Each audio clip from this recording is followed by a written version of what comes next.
Hello and welcome to KG5, round 7 of the Tasmanian State League season, about to get underway between the Glenorchy Magpies and the North Launceston Bombers.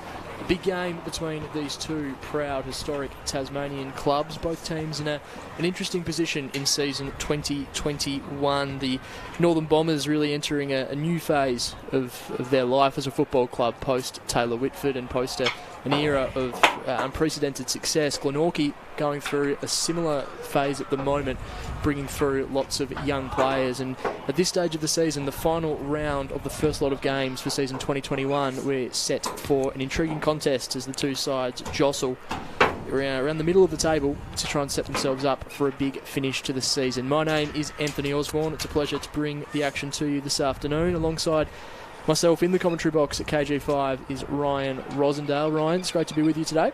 Pleasure, Oz. Thanks for having me with you, mate. Yeah, as you said, it's going to be an interesting game today. Obviously, these two sides played off in a grand final 4 or 5 years ago now, so it's a different lineup for both sides. And I saw Glenorchy up close and personal last week against North Hobart. Pretty commanding 77-point win, so they look pretty damaging last week. And if they can bring that form today against a strong North Launceston outfit, we should be in for a cracker of a game. Yeah, absolutely. Glenorchy sitting in 5th position at the moment, 2 wins, 3 losses and a percentage of 76. We'll touch on the Northern Bombers in a moment, but that game last week you just touched on, Ros. Glenorchy were really dominant against North Hobart. That fast start really set them up. What were some of the things you took away from that game last week? Yeah, they kicked, I think it was from memory, it was an 8-goal first quarter. I think it was Pidge, the captain, Braden Webb, kicked one 30 seconds into the game. So it was all Glenorchy from there. I think they ended up winning the disposal count. I had a look again this morning. They won the disposal count by 98. They won uncontested disposals by 85 and were plus 14 inside 50. So they were pretty damaging throughout the game. I think North Hobart worked their way back into it somewhat throughout the rest of the game. But when you give up 8 goals in the first quarter against an opposition, it's incredibly hard to come back. So Glenorchy would have been super impressed with their performance last week, especially one of their better performers on the day was one of their recruits for season 2021 in Darian White. There was a bit of talk about him during the week through the media. He had a blinder of a game. He collected 41 touches at 82% efficiency. He had 16 marks throughout the game, 5 tackles and a goal. So he was one of their better performers of the day, and so was one of their stars who's having a really good return from a long layoff of injury, and that's Daniel Joseph, the man they call DJ. He was really impressive, set them up really well from the back line. He had 6 rebound 50s and collected 32 disposals along the way. So if those two players can replicate some kind of game that they did last week, there's no doubt that Glenorchy will give themselves a shot on their home deck at KG5 today. Yeah, they're an interesting side, Glenorchy. There are a lot of young players coming through who, we look at them on paper and they're not the household names a lot of other players are in the competition, but they've probably got that core group of players who have now played 20 to 30 senior TSL games. I'm talking about guys like Braden Patterson, Cameron Goodsall, who've been around the fringes for a couple of years and are now really getting a chance at senior level. It's going to be intriguing to see how the Magpies go today against North Launceston, because you run throughout season 2021, it's really interesting. The Magpies are the number 1 team in the comp for disposals, the number 1 team for marks, number 1 for contested marks, but then you look at a couple of the other key stats. They're towards the bottom for hitouts, they're towards the bottom for inside 50s and rebound 50s, as well as tackling. Yep. Conversely, North Launceston are the best team in the competition for tackling, one of the best teams for hitouts, they're 3rd in the comp for that, and then they're actually mid-table when it comes to disposal. So I guess you can read a lot into statistics, but I think for Paul Kennedy and Glenorchy, when you look at those numbers and you think about the way North Launceston play, I think it's going to be a pretty clear focus that the Magpies are going to need to bring the heat to really up the ante against North Launceston, who are such a physical side. Yeah, I think if they can replicate that first quarter like they did, similar to what they did last week against North Hobart, if they can get a good start. Obviously they're missing Zach Webster and Tom Cleary. The Webster's unavailable and Tom Cleary's missing through a knee injury, I believe. So they were 2 of their better performers again last week. So you take those 2 out of the side, it does shape them up a little differently. But as I spoke about last week on the call with Brent, they brought in a lot of experience for last week's game after that big loss against Lonnie 2 weeks ago.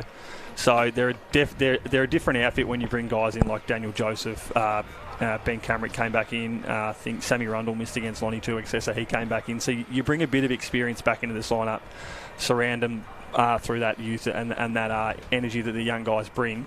I think that if they can get a good start like that, I just said that, like they did last week, I think they'll really take up to North Lonnie early, and it'll just be a point of if they can keep that pressure up for the full 4 quarters today at KG5.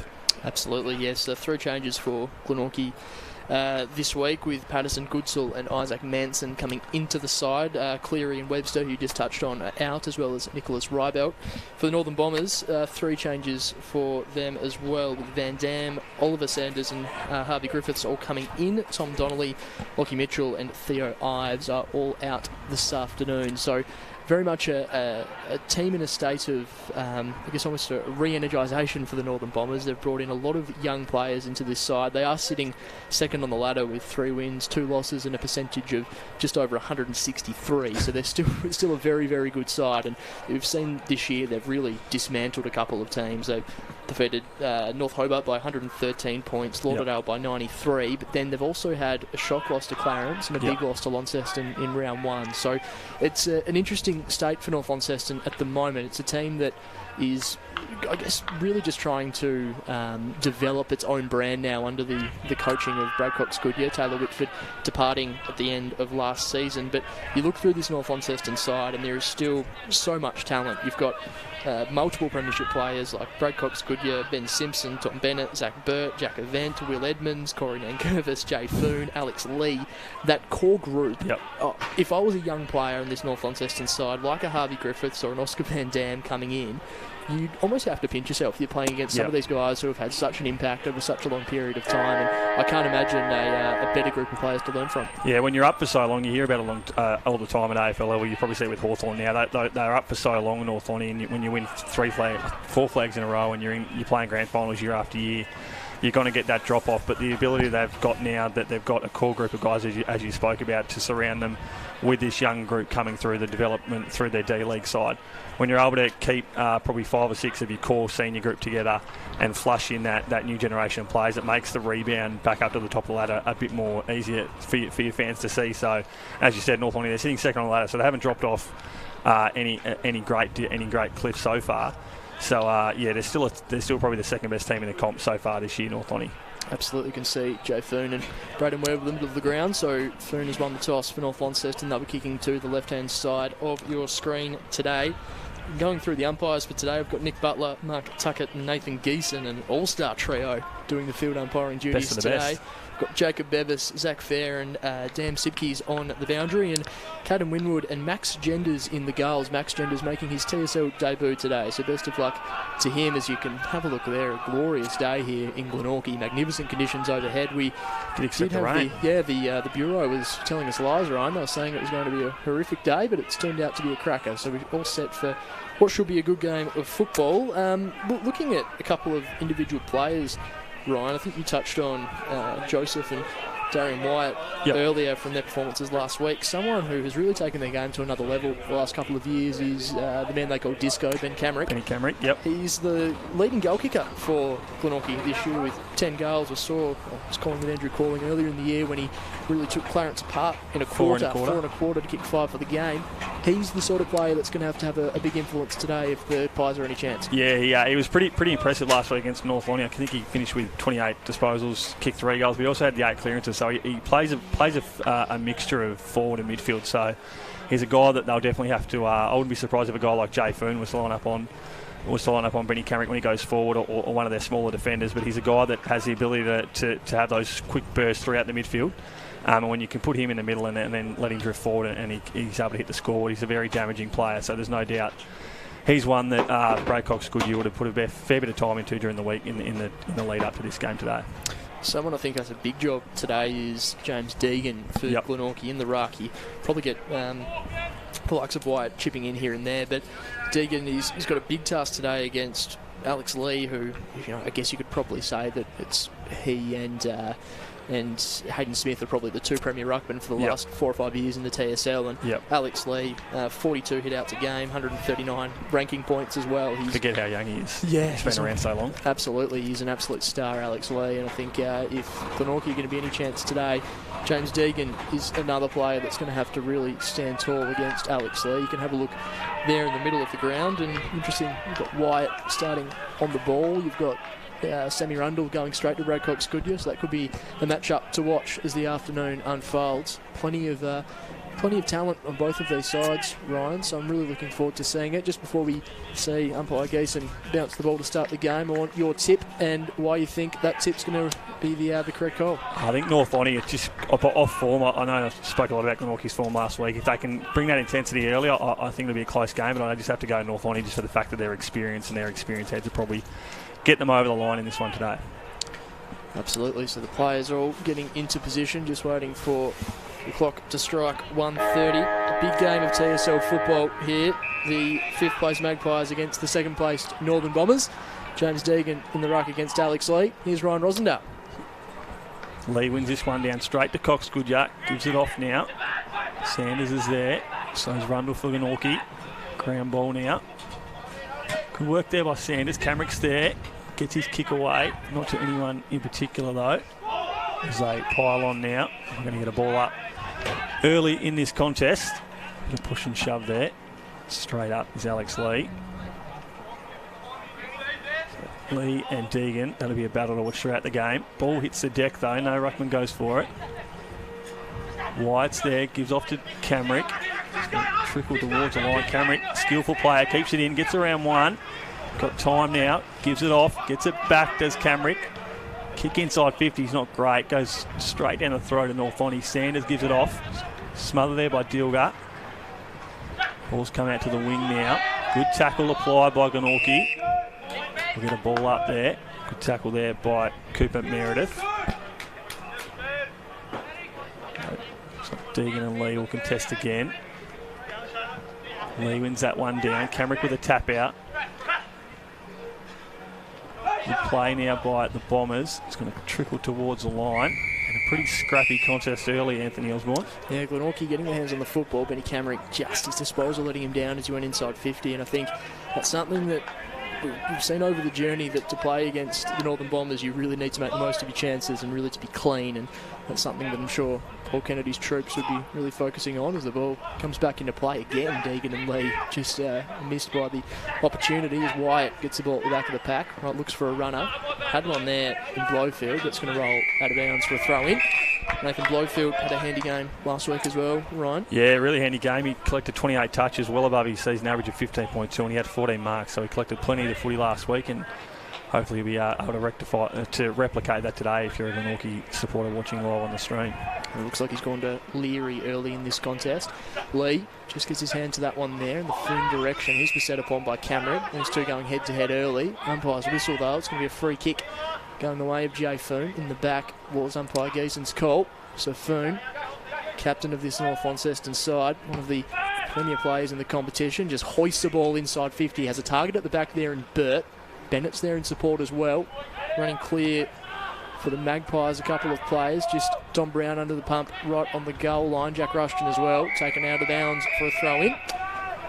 Talk about that tall timber, Zach Burt and Tom Bennett for North Lonnie. We spoke pre-game. Tom Cleary, one of the Magpies' key defenders, premiership player for this Magpies side. He's been a welcome inclusion in the last 2 seasons. He's a big loss today for Glenorchy as they look to combat that tall timber of the North Launceston forward line. As Sanders gets this one now, gives out to number 23, Nathan Pearce. He gets a quick kick away to the top of the square. Jack Rushton's there.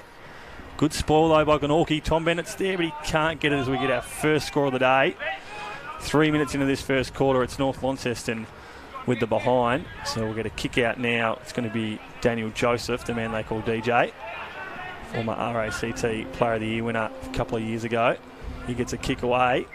Mark taken now by Glenorchy. Just in the back 50. It might be Brady Simpson.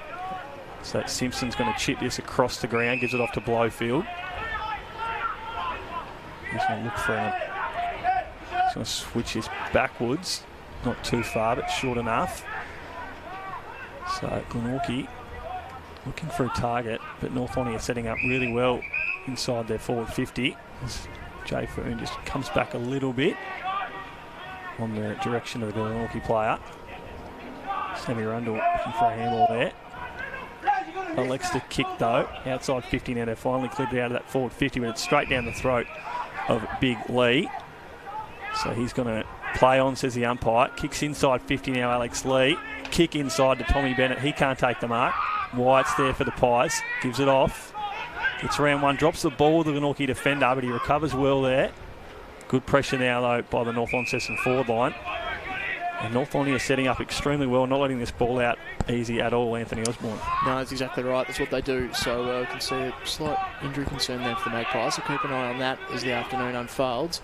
So if the Northern Bombers can capitalise. Jay Foon, quick shot on goal from the pack, just missing to the left-hand side. So it was the Glenorchy Magpies getting the first inside 50 of the afternoon, but it's been all North Launceston since then. 2 straight behinds. The Magpies yet to score as Glenorchy bring the ball out of defence, and it looks like it's going to come back with interest once again. A heavy collision down on the grounds. North Launceston player, a bit of injury carnage early. Sanders finds a bit of space, dances around one, dishes a handball off to Brad Cox-Goodyear. He's always dangerous from this position. Is BCG hits the scoreboard in classic Brad Cox-Goodyear style. The Northern Bombers are on the board this afternoon at KG5. Called beautifully there, Oz.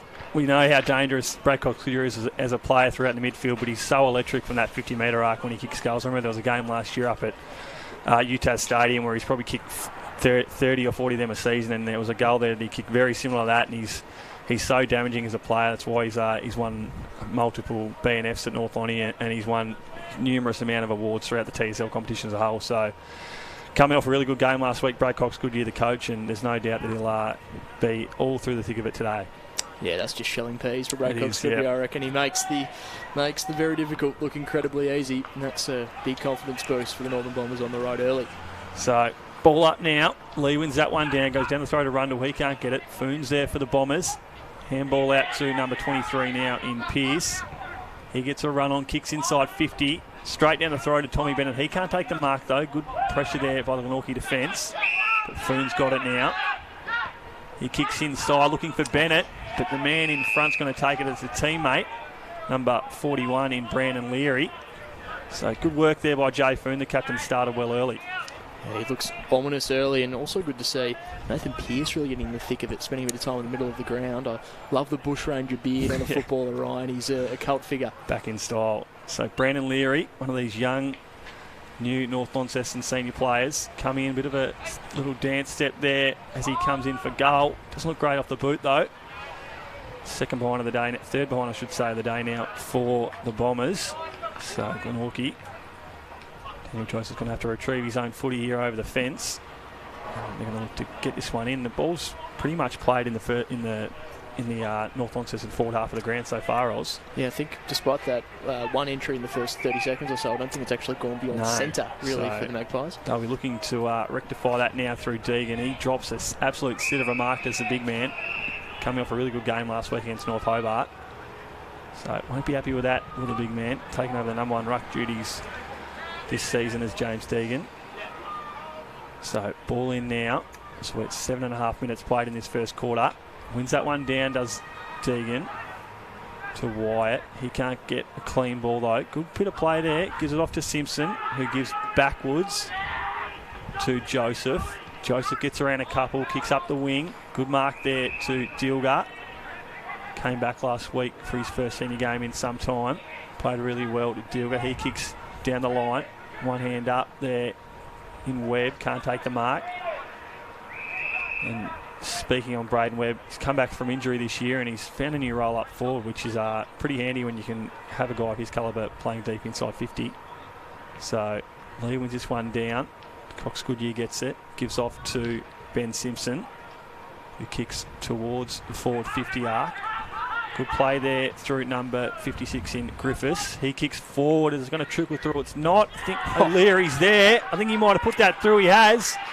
So terrific goal there from Brandon Leary. Missed that one earlier and he's rectified for his mistake there. Terrific play by the North Launceston Bombers. Absolutely. Great work from Brandon Leary, and nice little start to the career of Harvey Griffiths, the 10th debutant for the Northern Bombers this year. As we talk about that rejuvenation, and he's been around the Tasmanian state duties and junior levels for a couple of years. Great to see him get his senior TSL debut, and he's just got on the board nicely with a little goal assist. Brandon Leary making the most of his opportunity. Yeah, we saw that when he missed that set shot probably 2 or 3 minutes beforehand, but he's made up for that mistake there, and danger signs early now for Glenorchy. They haven't really got the ball, as we said, except for that opening centre clearance past that probably halfway mark of the ground. It's been all North Launceston so far in this game.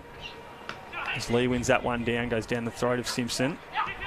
Taps that along the ground now. Gives it out to Sanders, who kicks inside 50 again. Ground ball now. Good pick up there by Tommy Bennett. Blofield's there, though. Recovers for the Pies. He kicks out. It's going to go down the throat of Sanders. So used to seeing Taylor Whitford in that number 3 Guernsey. Good play there. Good contest there by both sides. Simpson's got it now, though. Gives off to Daly in the long sleeves today. Whistle's being blown, though. Might be a free kick down the ground. So I think it might be a North Launceston ball. Alex Lee quick to claim it. So North Launceston free kick now. Not what Glenorchy needed early in this contest as we just approach the 10-minute mark of the first quarter. Kick inside 50. Bennett's there. I think he might have taken it. He hasn't. He had 2 attempts at that one, did Tommy Bennett. Whistle's blown again. Free kick to the Pies. Not too sure what that one was for, but they'll take it, will the Magpies. Dangerous kick there, but it's come off well into the arms of Daniel Joseph. He gives out to number 24 in Nicholson. He kicks back inside. Another dangerous kick, but it goes down to Bester. Brings it to the commentary side of KG5 now, looking for Deegan. Good mark by the big man.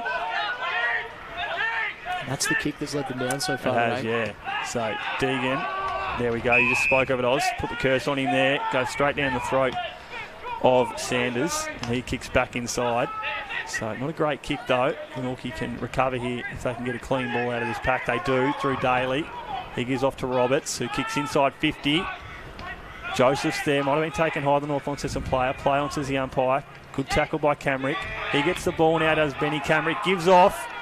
Nice handball out to Matty Joseph. Great pressure, though, by the North Launceston defence, and he's a danger man. Bit of feeling now. That one calms down thanks to Camrick, and spoke just there, or it was that kick that let them down after that good bit of play there on the wing, but yeah, that one kick that's let them down so far during this game. Yeah, and it's usually been that kick out of defensive 50 that's really let them down. It was great work from Deegan to take the mark, but it was then his kick that just broke down, so they'll need to fix up their transition as Lee almost lays the tackle after the play was there. Braden Webb dishes the handball out. Quick shot on goal for Glenorchy, up and down, going to go out of bounds on the full, so Will Edmonds will bring the ball back into play. Benny Camrick just getting his hands on the football early for Glenorchy. Jay Foon doing much of the same for the Northern Bombers. That ball finds that man in Jay Foon, who takes a couple of metres and just launches the ball down the line. It was in the Bennett direction. Nice work there from Cooper Meredith. Not his best work with the actual disposal as the Northern Bombers bring the ball down the line. Colson was involved. Now we've got Tom Bennett dishing the ball inside 50. Nice work there for Zach Burt. Potentially pushed in the back. Harvey Griffiths on debut. Shimmy a shake. Out of bounds for a throw-in. Dominic Brown. Disguise one there. The umpire's on to that. Harvey Griffiths, great to see him involved nice and early. Already setting up Leary goal. This ball's thrown back into play. Bennett and Meredith compete. Down the throat, Zach Burt potentially thrown without the football. The umpire agrees. So Zach Burt, one of the ultimate swingmen of this TSL competition. We've seen him star at full back, star at full forward, playing forward for much of season 2021, and he has a chance to kick his first of the afternoon. Yeah, he forms a dangerous combination up there with big Tommy Bennett to Zach Burt, and he's come across from lower levels in that comp in Launceston, so he's an important part of this North Launceston outfit.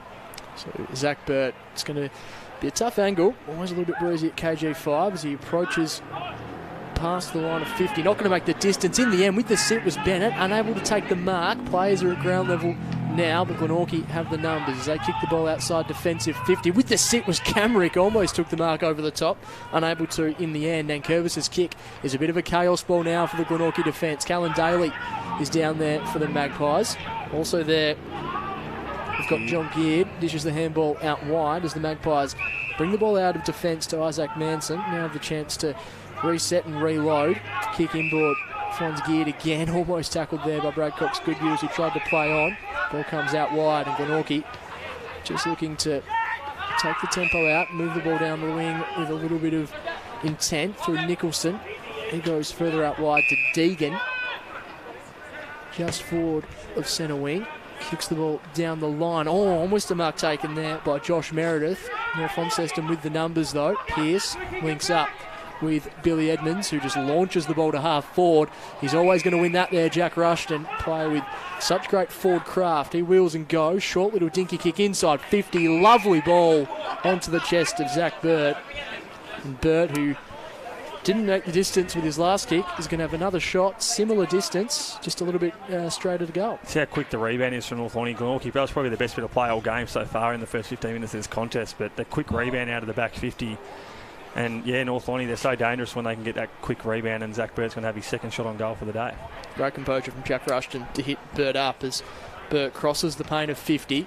Kicks on the way. The umpire's doing a little bit of work. Is it going to get to the line? It doesn't. But guess who's there? Tommy Bennett. He's going to have a shot on goal, right on the goal line. Nice work from Tom Bennett, who read the ball as well as he could have. He's going to just lift the socks, make sure he goes through his routine, wheels around and kicks the easiest of goals, Tom Bennett.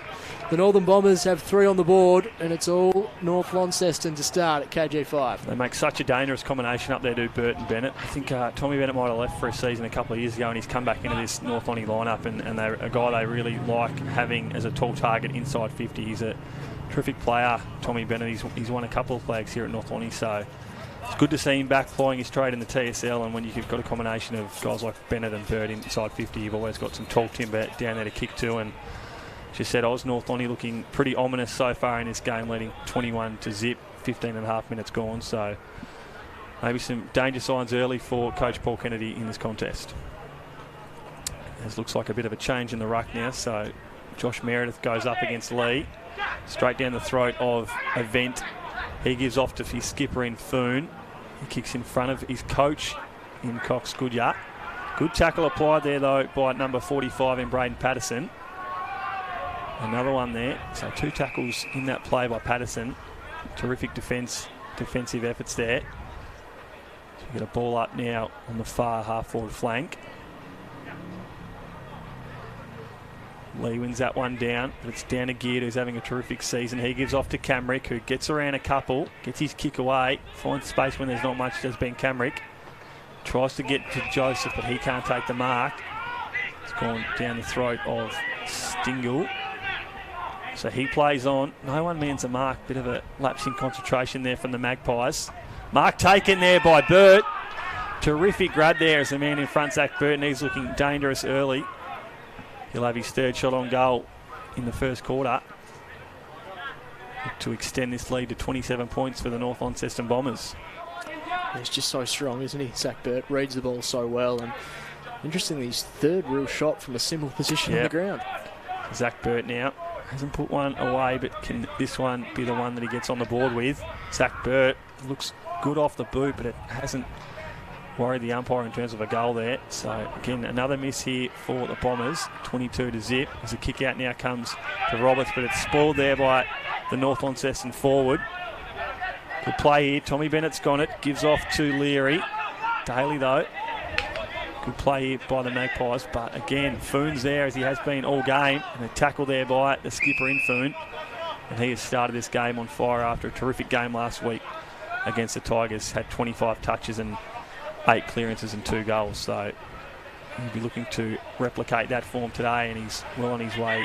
Here's Jay Foon. Handball out now. Dilger's there for the Magpies, I should say, but he's immediately set upon and tackled. So we'll get another ball up through umpire Geeson. Love seeing Jay Foon play more of that on-ball role. Defender in the last few years, so a bit of a different change. When you take Mark Walsh, Josh Ponting, Taylor Whitford out, it creates opportunity. And now we're seeing Ollie Sanders, Jay Foon. With last year we saw Bainham Lowe run through there quite a bit as well. So a lot of young talent over the last couple of seasons, and you can see that on display now. Glenorchy get the ball out wide to Ben Camrick, just in front of the cricket club rooms. Kicks down the line, a real up and under hoist. A couple of players fly. In the end, it's going to go to Cousins. He dishes the handball off. Jay Foon again involved. Geared does well just to worry the North Launceston player out of it. A strong tackle laid by Sammy Rundle. Can have a stoppage. Umpire Butler. Been such a good kick-off half-back for the last 4 or 5 years, Jay Foon. He's made numerous team of the year. So when you get a guy with his footwork inside the middle of the ground, It's just going to help this young North Launceston midfield develop on a quicker rate than they would have if he was still playing off the half-back flank. Whistle's been blown. Might be a free kick to the Magpies, it is. So they'll get their first shot on goal now through Josh Meredith. Might have been a slight hold there by Cousins. So if you're a Magpie supporter, you'd be hoping young Josh Meredith can put this one through and finally get your side on the board. That's what I love about Ben Camrick, though. His explosion out of a stoppage and his ability to kick the ball quickly. Yep, he's an absolute star of this Glenorchy outfit. As they come in now, Meredith doesn't look good off the boot. He's drifted that too wide. So the Pies get their first score of the day. It's not the one they wanted. It's a solitary behind. So they now trail 22-1. As the ball comes out now to North Launceston player in Van Dam. He kicks out. Good play there by Edmonds. Can't get his kick away though, but he recovers well. It's come back to Van Dam. So we get the ball up the wing here, the far wing, but it's gone down the throat of Darian Wyatt, who had a blinder of a game last week, had 41 touches against North Hobart. He kicks backwards inside 50 to Blowfield. So what is Blowfield going to do? He brings it back out to Joseph. That might be right, sorry. So he's gone back to the man he gave it to. He's gone backwards again to Meredith. Dangerous kick there, but Sammy Rundle is a talented enough player to make that one come off. He goes back to Wyatt. So collecting plenty of the footy early, Darian Wyatt. Not a great kick there, though, by the big man. Maybe a kick in for North Lonnie there, out on the floor, says the umpire. Kick in now. Short kick there to Jay Foon. He kicks inside 50 now, looking for some tall timber. Doesn't get quite to where Tommy Bennett wanted it to. Rundle picks up, gives to Wyatt. Fumble there by the big man. Set upon by North Lonnie. Cox Goodyear gets this one out. Quick handball over to Tommy Bennett, who snaps around his body. Tommy Bennett just misses, hit the point post in the end. So they're dangerous whenever they go inside 50 so far in this game, North Lonnie, and they've got the Glenorchy defenders worried early in this contest. Certainly do, and they're just so well set up defensively. North Launceston, Glenorchy really struggling to pierce their way through and get them their way out of defensive 50 as Alex Lee wins that tap down, just gets a fingertip to it. Don Brown wrapped up in a strong tackle by Jackie Rushton. Brown, a player who made his played his first game for the season last week, 16 disposals, 7 marks, 3 defensive 50 tackles and 6 pressure acts. A nice performance from him against the Demons.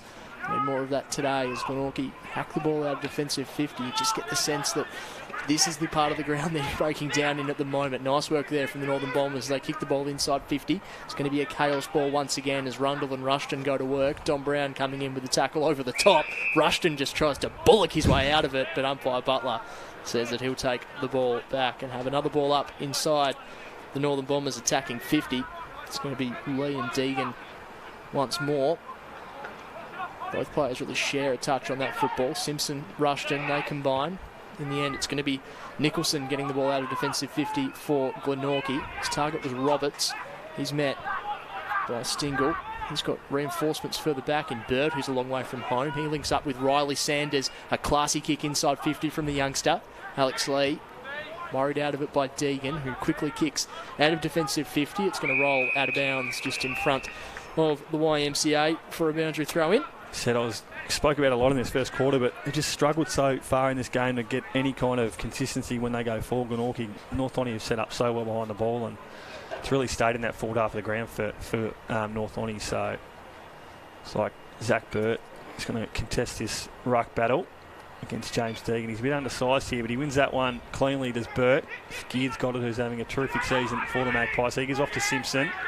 Good tackle there, though, by Nathan Pearce. We'll get another ball up as we're into time on in this, approaching time on, I should say, in this first quarter now. Glenorchy yet to register a goal here. So Cox Goodyear gets his clearance out now for the Bombers. Kicks inside 50 in front of Tommy Bennett, who can't take the mark. Geard's there now for the Magpies. He gets a kick away. Comes into the centre of the ground now, but it's all North Lonnie here. As it comes back inside 50 for the Bombers. Alex Lee was there, couldn't take the mark though. White's there for the Magpies. A bit fumbly early, Darian White, but he recovers there well through Rundle. He gets a kick away, but again, it's all North Launceston in this middle part of the ground, and Zach Bird's got the footy now. He kicks down the line, goes wide. Short kick inside 50 now. Good chip out cut off there by number 14 in Isaac Manson, one of these young Glenorchy players. Just see there, young Riley Sanders, number 3 for North Launceston. Such a youngster, made his debut last year, but I just love the flowing locks, the tucked-in jumper and the pulled-up socks, Ryan. He's an old-school footballer. As I said earlier, we're so used to seeing former coach Taylor Whitford play. He's trading the number 3, so he's got big shoes to fill there, does the young man.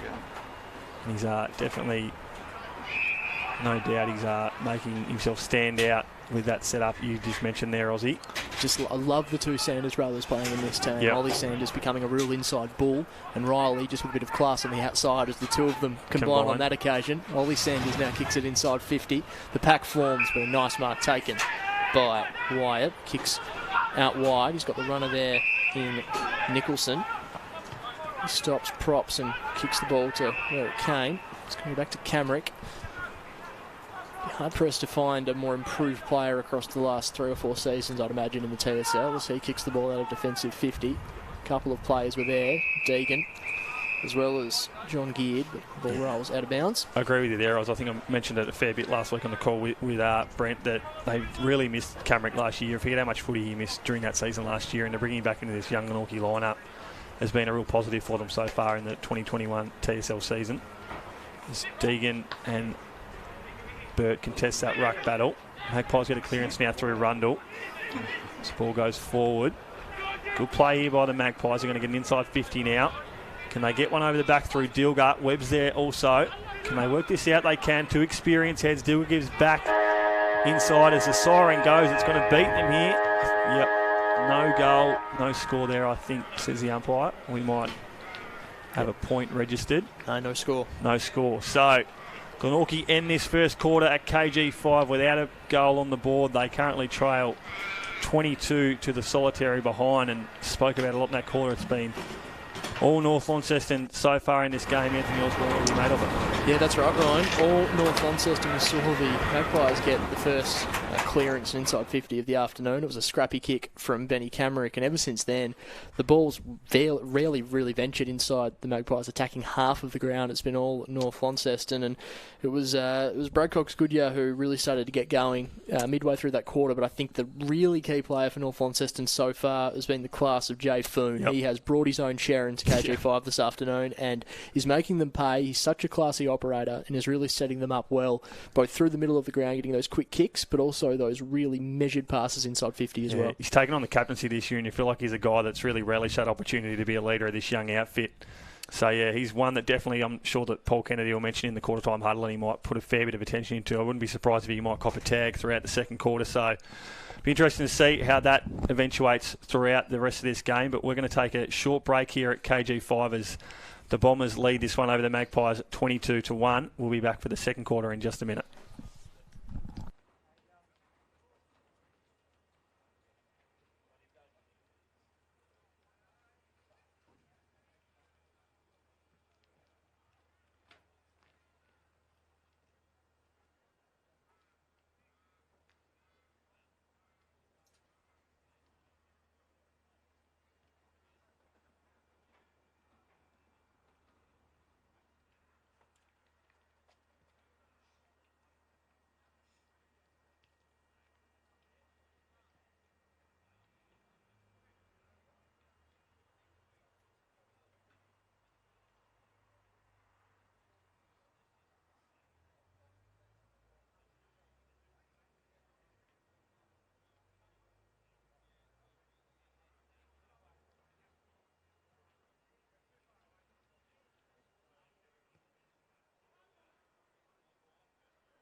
So the quarter-time break at KG5. It's been all North Launceston to start this contest. 3-4-22. The Magpies one behind. The goal kickers for North Launceston, Tom Bennett, Brendan Leary and Brad Cox-Goodyear, just with a, I would say Brad Cox-Goodyear classic, but it almost feels like, as we mentioned in the call during the first quarter, Ryan, just shelling peas when he's in. Does it every week. On the cusp of 50 with his booming left boot. Just does it with ease, just Brad Cox-Goodyear. But yeah, Glenorchy with some, I guess, a couple of key things to look at heading into the second quarter. The first one, I think, most dominantly to the eye throughout that opening term was just bringing the ball out of defence. North Launceston is so well set up behind the ball that they just seem to continuously break down at about the centre of the ground.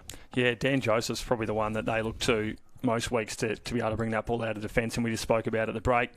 Off the call, they're missing Zach Webster today, who's gone to Melbourne to celebrate his brother Jimmy's 100th game last night for St Kilda. So he's missing today. So his loss is a big one. They're filling in that defensive 50 because between Webster and Joseph, they're able to bring that ball out of the defensive 50 with two really good kicks. So when you take one of them out, it puts more heat on Dan Joseph. And North Lonnie, no doubt, would have put a fair bit of time into him during the week. And yeah, as you say, Oz have just lacked that composure when they've come out of the back 50, and North Lonnie have really taken them to the sword in that aspect of the game so far.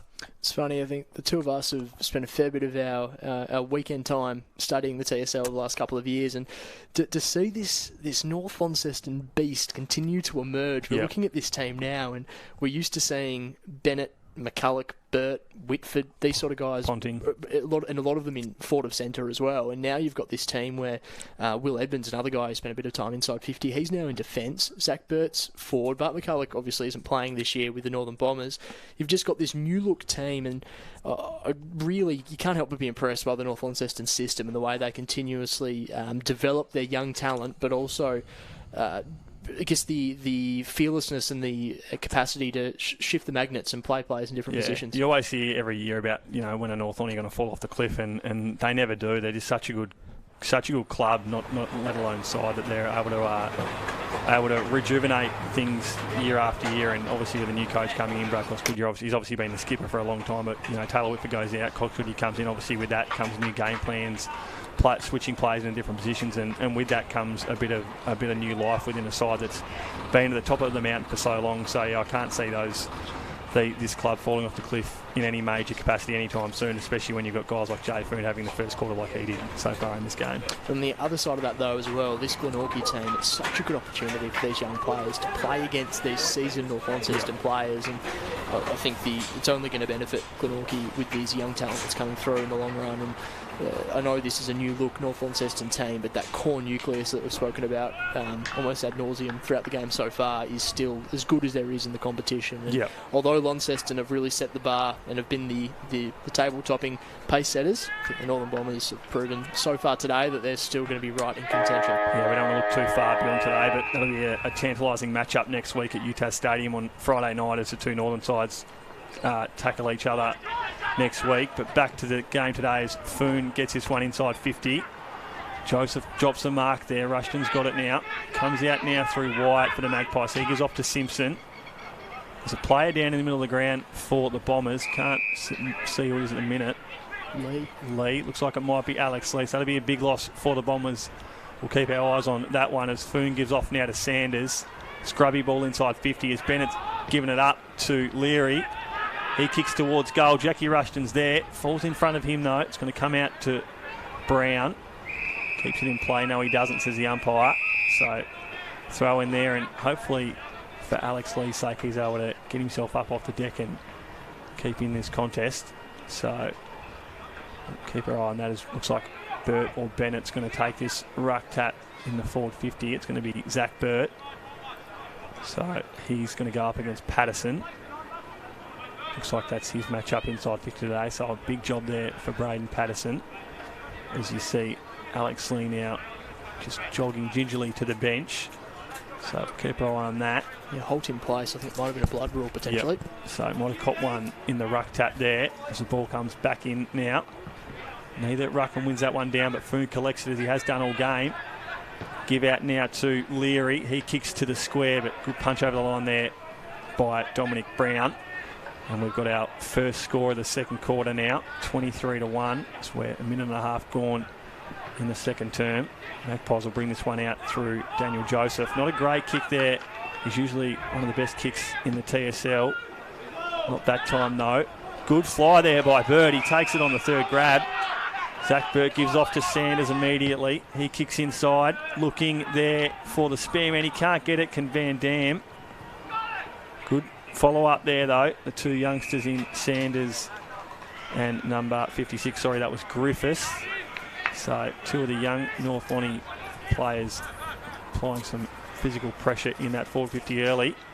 Burt wins that one down against Deegan. Kick off the ground there by Rundle. North Lonnie going to recover here through Cox Goodyear. Gives a bit of the dusty there, does Cox Goodyear. Rundle's got it now, gives off to White. He's got a running man there in Simpson. He gives off to Camrick. Camrick with a long floating handball. Dilger's got it now. Experienced head, what can he do with it? Not a great kick there, looking for Braden Webb. He's a guy that the Pies, you might think they might put him inside the middle of the ground just so he can get his hands on the foot. He hasn't had a lot of it early, has Braden Webb, considering the ball hasn't been inside 50 a lot for the Magpies in this game so far. A nice use of hands there from the Magpies through the middle of the ground. Just that last kick letting them down. A little bit like moments for Clarence last week over at Launceston Arena as Roberts wins that football, wrapped up in the tackle. Riley Sanders links up with Corey Nankervis, who kicks the ball out of defensive 50. Griffiths was there, worried out of it by Patterson. Runs back, loopy handball over the top to Dominic Brown. Kicks the ball back in the direction of Luke Nicholson. Just forward of centre. Far side of the ground. Nicholson stops and props, kicks the ball inside 50. Not his best work, Luke Nicholson. Out of bounds on the full, so it's going to come back with interest, you'd imagine, for North Launceston, courtesy of the coach, Brad Cox Goodyear. Just massages the ball down the line. Nice work from him. He hits up his teammate. Dishes the ball further down the line. The contest was there. Griffiths was the target, unable to take it cleanly. There in support was Jack Event, out of bounds and for a throw-in. Jack Event, another player who just seems criminally underrated in this North Launceston team. He's been such a consistent performer and now thriving with his added midfield minutes. Yeah, he had 32 touches last week against the Tigers, and he's, as you said, he's thriving in that new role inside the middle of the ground as Sanders has it now. Got it from Foon. He kicks inside 50. Good mark there by Brown, though. He's playing a really good game so far as a young man in Dominic Brown. Of course, brother of Ben, who's now plying his trade at the Demons, the on-fire Demons. So we'll get a ball in now. So we're just ticking over the 4.5 minute mark of this second quarter. Just an around the ground update. We've got Clarence currently leading North Hobart 7-1 early in the first quarter, and Lauderdale with the early mark on Launceston up at Windsor Park 6-1. So it's good TSL action wherever you are around the state today. As Deegan gets his scramble here. Good work there by the big man. Gives it off to Wyatt. He gives out to Camrick. He's set upon there by Nathan Pearce. The Magpies going to clear this one out now. Up to the wing. Good kick there. Got some good distance on that one. Geard applies the pressure now on Van Buren. He gets him over the line. John Geard's a guy I spoke about a lot last week in the call against North Hobart. He's having a terrific season. Had 31 last week and he's averaging 22.8. I think it's fair to say it's probably his best year in some time, Johnny Geard. He's one of the stalwarts of this lineup. Played in the Premiership against North Lonnie a few years ago under Aaron Cornelius. So he's one that the Magpies will be hoping can replicate his early season form today. As Cox Goodyear just gives Rundle a bit of a shove there, but they both meet the boundary line. Sorry to interrupt you. No, you're right, mate. Sammy Rundle and John Geard, a couple of seasoned TSL campaigners, middle of the ground, and just like seeing Rundle go against guys like Brad Cox Goodyear. It's always good entertainment. Deegan wins that one down, but only as far as Riley Sanders. Dishes the ball off to Foon. He goes back to Van Buren. His kick was intercepted there by the Glenorchy player. Sanders tries to get the handball over the top. Rundle and Daly combine though. So good pressure being applied from the Magpies inside 50. It's going to be John Geard who dances around, tries to play on quickly, forced into a quick kick in the end, missing to the right-hand side for a minor score. He just got a bit worried there. He thought he had the first option to go back and have the go, and he went the second, and taught as a junior always go with your first option. So I'm sure if Johnny Geard had his time again there, he'd probably go back and have a set shot. He's got a good boot on him, so there's no doubt he would have made the distance from around 40-45 metres out from goal. As the Bombers bring this one back out now. Good over the top there from number 14 in Isaac Manson. As it's trickled inside 50 and over the boundary line. You do look at the scoreboard here, and considering the dominance North Launceston have, the margin is only 21 points. I know Glenorchy haven't kicked a goal, but 3 goals, 5, and a lot of those have been fair opportunities for the Northern Bombers. Glenorchy, if they can just try and claw their way back with a goal or two in the next 10 minutes, this game's still well and truly alive. Yeah, you feel like they only need one to really get the momentum going, and we know how good they play at KG5, as we spoke about a few weeks ago. They beat Lauderdale here and really took it up to Clarence for a period of time there in that game, so they played their home deck well, do the Magpies. Ball goes up now. Burt wins that one down. Geared set up on immediately, though, for the Magpies. So he said if they can sneak a goal here inside 50, the Magpies, they'll give themselves every chance to go into half-time with a fair bit of momentum. If they can ply their way back in throughout this second quarter. So the ball's come out of the forward 50 now. It's took it over the boundary line again. So the umpire's getting his money's worth today on that side of the ground. You can see Harry Bates involved there for North Launceston. Player haven't caught a lot today, but another exciting youngster coming through the ranks for the Northern Bombers. There's plenty to like coming through from the Swampies. This ball's thrown back into play. Unconventional Burton geared ruck contest on that occasion. Sam Rundle in the end had right of way. Bates gets it that time for the Northern Bombers. Handball over the top. Geared with a bit of a task there. Ollie Sanders and Ollie Sanders involved. Ollie Sanders 1-2 with Brad Cox-Goodyear. Sanders looking for another option. Could he get it back again? He's still running here as Ollie Sanders. The ball bumbling around in the middle of KG5. Glenorchy with some numbers. Nice use of hands as Wyatt drives the ball inside 50. He had a couple of targets on short though, and that is not his best work there in Darian Wyatt. So North Launceston going to bring the ball back out of defensive 50. Braden Van Buren with ball in hand.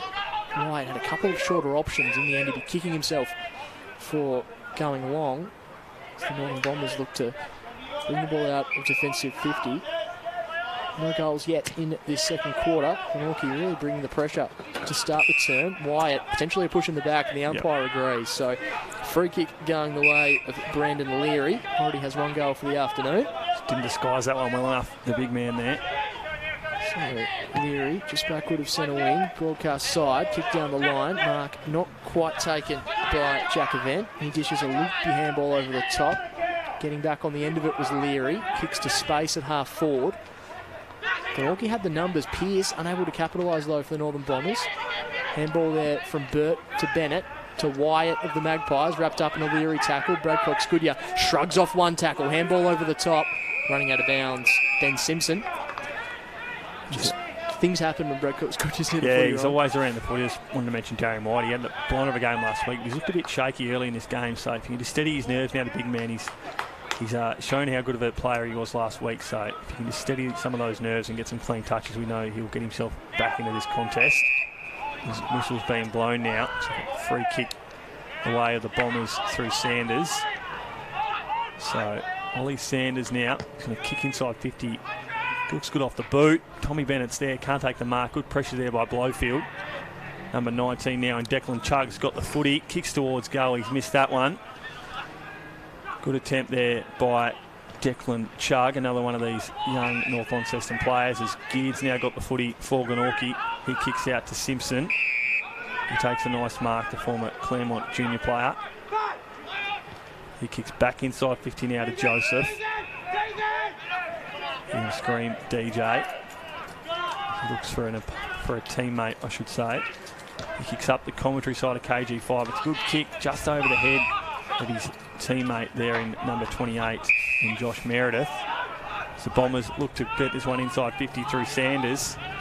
Not a great kick there though. And it's gone down the throat of Isaac Manson. So he's going to bring this across goal. That's dangerous. And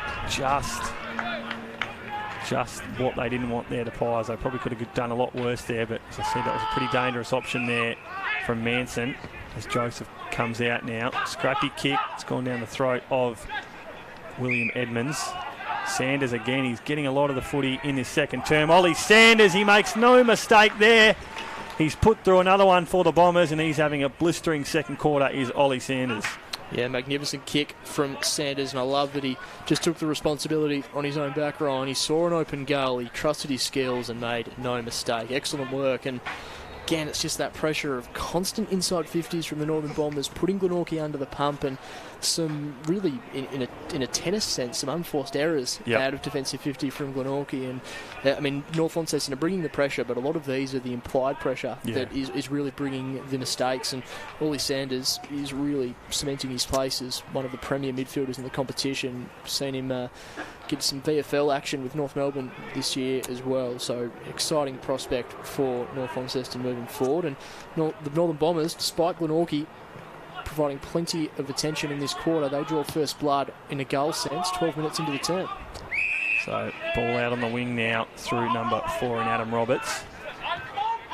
He kicks forward to the man in Geared, who's taken a good mark there. John Geared goes back now for a target inside 50. He's got a leading man there. He might be Darian Wyatt. Kicks out in front. He can't take the mark, Wyatt. Going forward to try and steady himself and hopefully provide a tall timber target up there. So we're so used to seeing Jay Bowden there in a Magpies jumper, but obviously retired from TSL action last year, so they're going to need some other tall timber to get them on the scoreboard this year. Is Joseph, he's one that could do it. Kick smothered though there. Ball comes out there, good play there by Manson. Can't take clean possession though. He's going to clear out now through Declan Chugg. He's got enough time, gets this one off to Simpson. He goes backwards to number 16 in Ollie Sanders, the man who just kicked that goal. Van Buren's got it now. Gives out. Play on now, the Bombers. Kick up the line. Can't take the mark there, Chugg. Good bump there applied by a North Launceston player. Can't see who that is at the minute. Sanders again. Ollie Sanders. Shouldn't have even questioned that one. He's been everywhere in this second quarter, Ollie Sanders.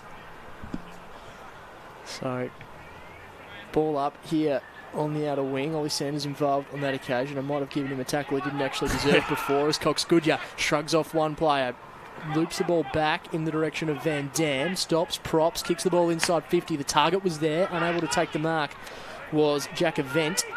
Glenorchy's kick though again breaking down out of defensive 50. You can see there Riley Sanders dishes the ball to Brad Cox Goodyear, always dangerous around these parts as North Launceston bring the ball inside 50 to a dangerous spot on the ground. Rushton's there, the players are out the back for North Launceston, the two of them collide. In the end they've probably butchered an easy goal, the Northern Bombers. The two players went for the football in Event and Harvey Griffiths. In the end it's going to be a ball up just a couple of metres away from the goal line. Certainly no time for the Glenorchy defenders to relax, but potentially a goal goes begging as the ball's up in the air. Sanders competing, and they're going to ask if that one was deliberate. It was obviously deliberate, but the player can do that now. So a minor score for the Northern Bombers. Glenorchy to bring the ball back into play. So it's like a bit of talk there with that. Obviously spoke about clean opportunity at goal as Camrick now takes the kick in. He brings this one out now to the half-back flank, but Alex Lee seen there with the tape across the nose, so he might have copped a blood nose earlier in this contest as Sanders comes out now, kicks inside 50, looking for Tommy Bennett. He can't take the mark. Rushton's there, got two to beat. He can't beat the line though, and the ball's gone out of play deep inside 50 for the Bombers as we're just ticked over the 15-minute mark of this second quarter. North Lonnie lead 32-2, so a 5-goal lead early in this game for the Bombers is danger signs if you're a Magpies supporter. As Tommy Bennett wins that one down, but it goes to the Magpies player already sitting on the deck. He's set upon there by an opponent, so we'll get another throw up here. Tommy Bennett goes up in that one against Meredith. Just the tackle pressure of the Northern Bombers has been so good all game. They're ranked number 1 in the comp for tackles, and they're also ranked number 1 in the comp for effective tackles. So we know when they're able to apply that physical pressure, they're pretty good at it, are the Bombers. Glenorchy, in their case, they're ranked 6th for tackles and 7th for effective tackles. So tale of two different sides there today in this contest. But as we spoke about, Glenorchy are ranked number 1 in the comp for disposals. So they know how to get the ball to the Magpies. As Bennett wins this one down. Goes down the throw to Camrick though. He's set upon there. You see the tackle pressure there by the coach in Cox Goodyear, and when you've got the coach doing things like that, it's pretty easy to follow his lead. So another ball up inside 50 now. Bennett gets this one down. Might have been taken high there. Play on, says the umpire. And good tackle there by Tommy Bennett with his second effort. I think he's going to be rewarded there. He is. So umpire's called holding the ball here, and Tommy Bennett is going to get a shot on goal. See there the attitude of the North Launceston players. Benny Simpson clapping like he just kicked a goal himself. Just loves seeing the reward for his teammates. And if you can get your big men like Tommy Bennett laying tackles like that, all power to you. Yeah, Tommy Bennett's an absolute star. He made Team of the Year a few seasons ago when North Launceston were up and firing and winning flags left, right and centre. So he's looking for his second goal of the game today, Tommy Bennett, as he comes in now. 25 metres out of goal. Looks good off the boot. Tommy Bennett, that makes no mistake, travels straight through the big sticks. And North Launceston extend their lead by 36 points. They're sitting 5-8-38 to Glenorchy. 2 behinds, yet to score a goal. And Anthony Osborne, danger signs now for Paul Kennedy. Yeah, absolutely. We saw how important the quick start was for Glenorchy last week. It's safe to say they've had the opposite today, and it's been that, I guess, the pressure of North Launceston and Glenorchy unable to pierce through the defensive web that the Northern Bombers have set up. Tom Bennett, he's now got 2 goals for the afternoon and has looked really dangerous. And again, that was a different sort of goal, though. It was a reward for Tom Bennett laying the tackle as opposed to the tall timber. So versatile attacking setup for the Northern Bombers. Back in the middle of the ground, Alex Lee taped up in the middle. He wins it down. Glenorchy with the numbers, though, as Jay Foon extracts the football, almost caught up in the 360. Dishes back to Simpson. Lee's kick was intercepted there by the Glenorchy player. Manson combines. In the end, James Deegan just whacks the ball on the boot, says, get this out of the middle of the ground. Running back with the flight. That is an amazing mark. Will Edmonds. Incredible bravery from Edmonds. Only had eyes for the football and took a sensational grab at running back with the flight. His kick goes to Brad Cox-Goodyear. Back out to Van Dam. He goes inboard to Van Buren. And that is going to be something that the Northern Bombers will continue to play throughout the week as they drive the ball inside 50, courtesy of Van Buren. At the back of the pack was Patterson for Glenorchy. His kick only goes as far as the bushranger Nathan Pearce, who brings the ball back inside 50, out wide. Just marking inside was Zach Burt. You can see Rushton and Brown exchanging some pleasantries in the foreground as Burt kicks the ball to a dangerous position. The target was there, unable to take the mark was a North Launceston player. Quick shot on goal, and he's hit the scoreboard. Has Declan Chugg. He had a sider earlier in the quarter, but this time he makes no mistake, and I think we can really celebrate the goal from Declan Chugg, but how about the effort at half-back from Will Edmonds? Yeah, he's caught it beautifully, Oz. That mark was all eyes to the footy, and it was dangerous for him, but he went back with a lot of courage there and had his own teammate to beat there, and he took a terrific grab. And when you got players in the back line setting them up like that, North Launceston, there's no wonder why they're leading so far in this game by a big margin, 42 points. Zach Burt there, interesting, he just saw the other options inside. Yep. The kick didn't quite hit the target, but again, they're moving the ball quickly. They're really selfless of the Northern Bombers, and they're creating havoc inside their attacking 50. Yeah, they're looking very dangerous throughout this game so far as Lee smashes that one forward against Deegan. White's there, though, gives a quick tap off to Roberts. He kicks wide to Rundle. He gives immediately off to Benny Camrick.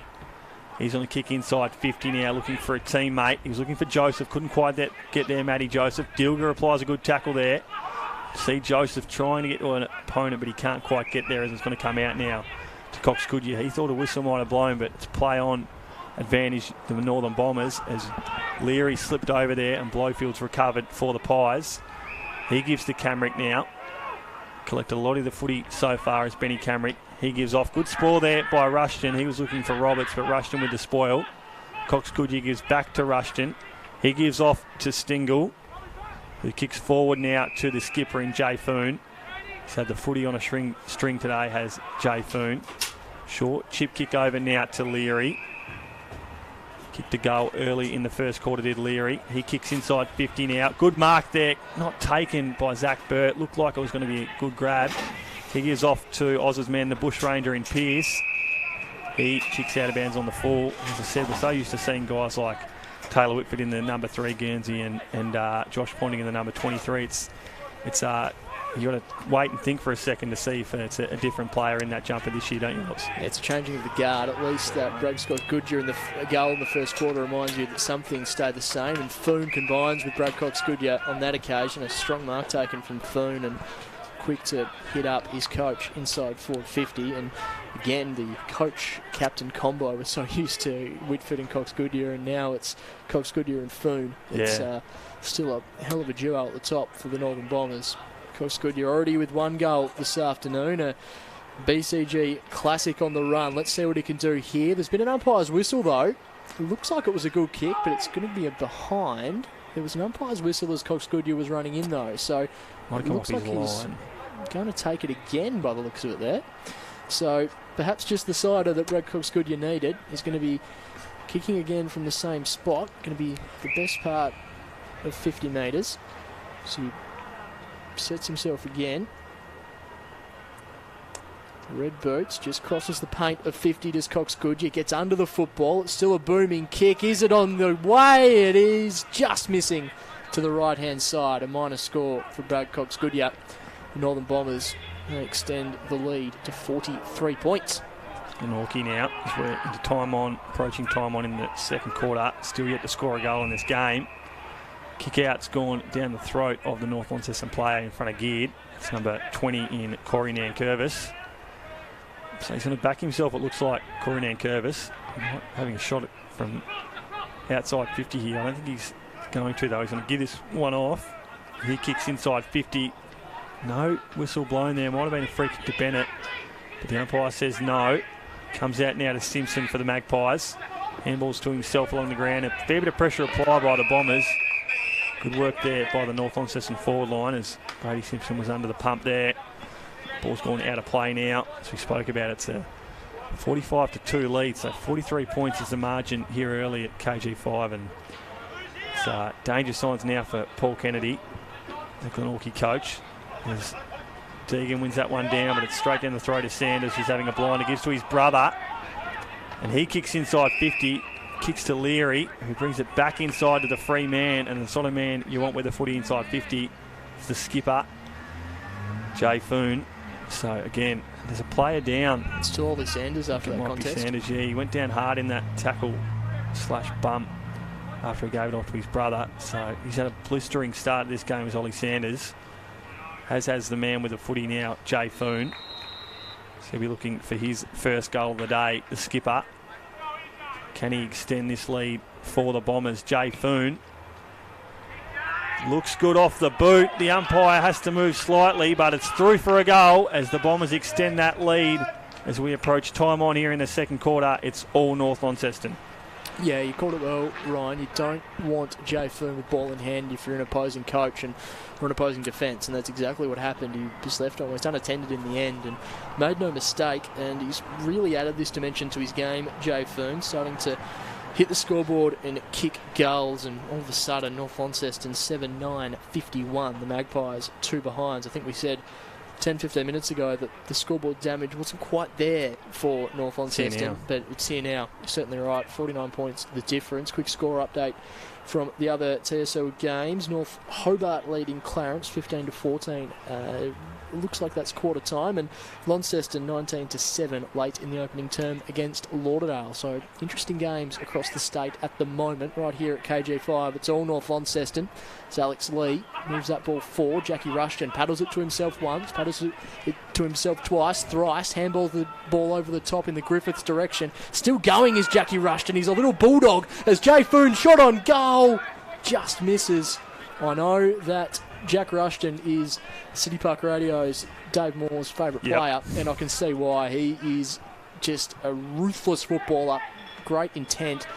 Jay Foon just missing on that occasion, though. Don Brown copped a fair bit in that contest there, so he's down behind play. We'll keep an eye on that as the Magpies bring this out.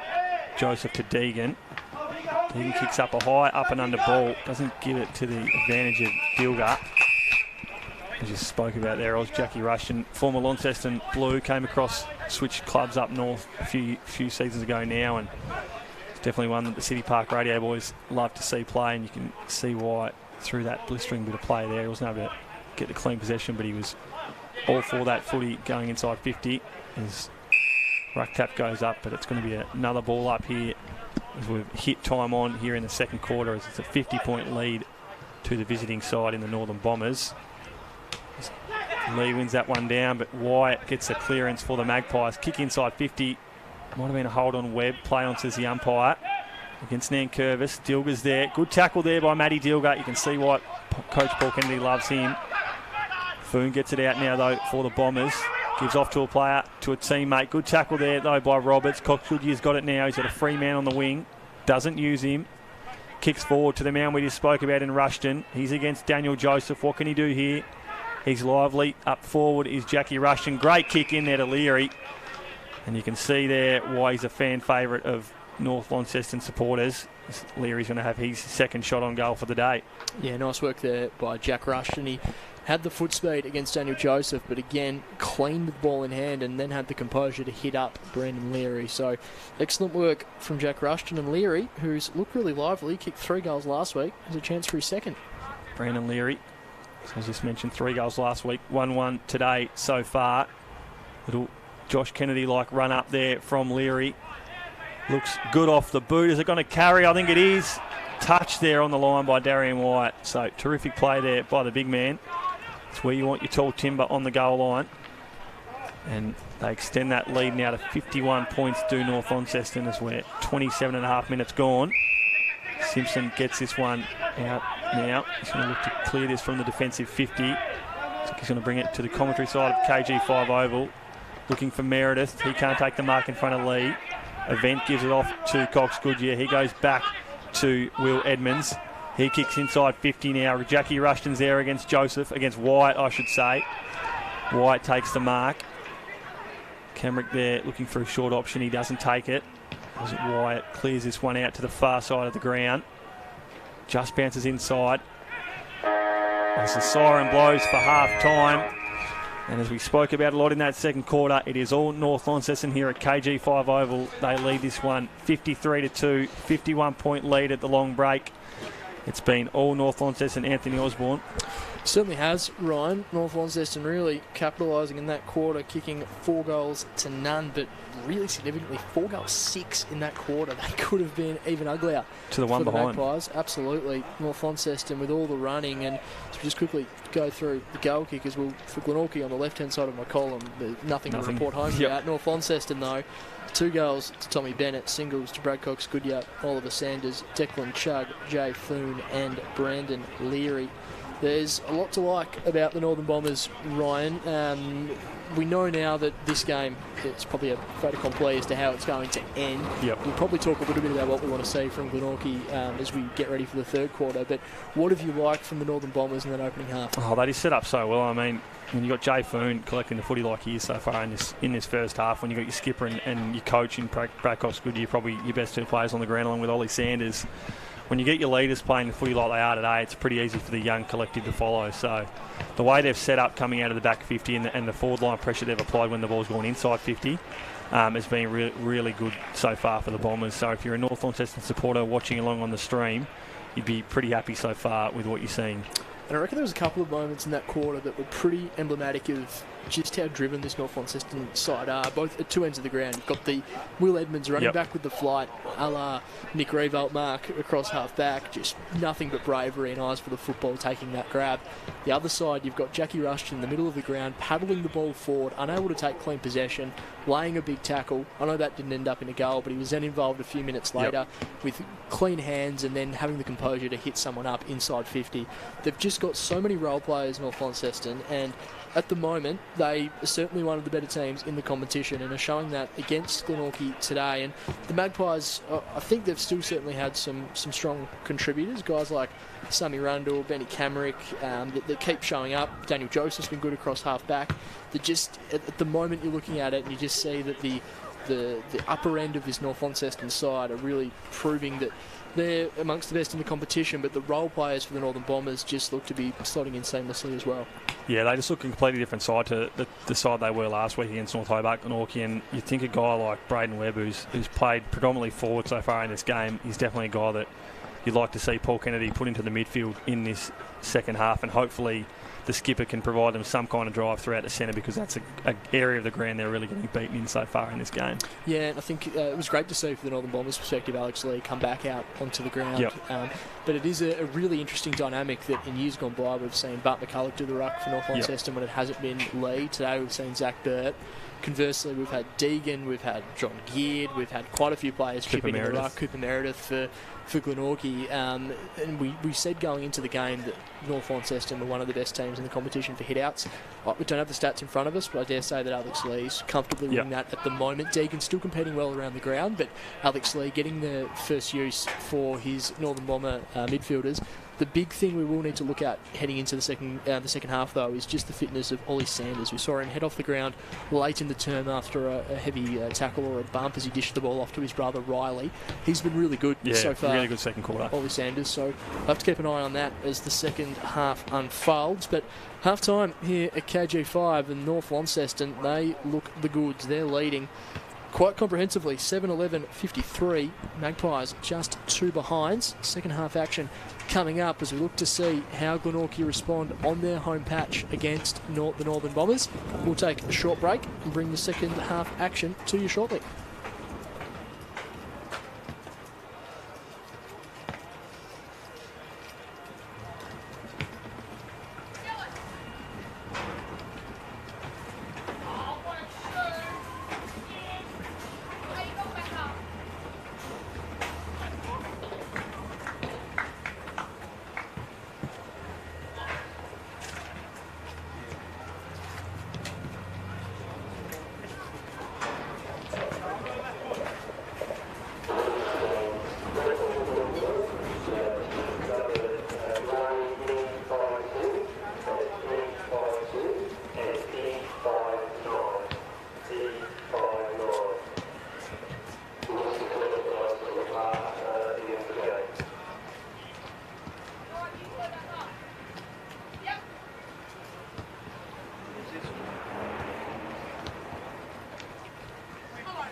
Why bring him back? Where's this screen done? Yeah. Well, who does that?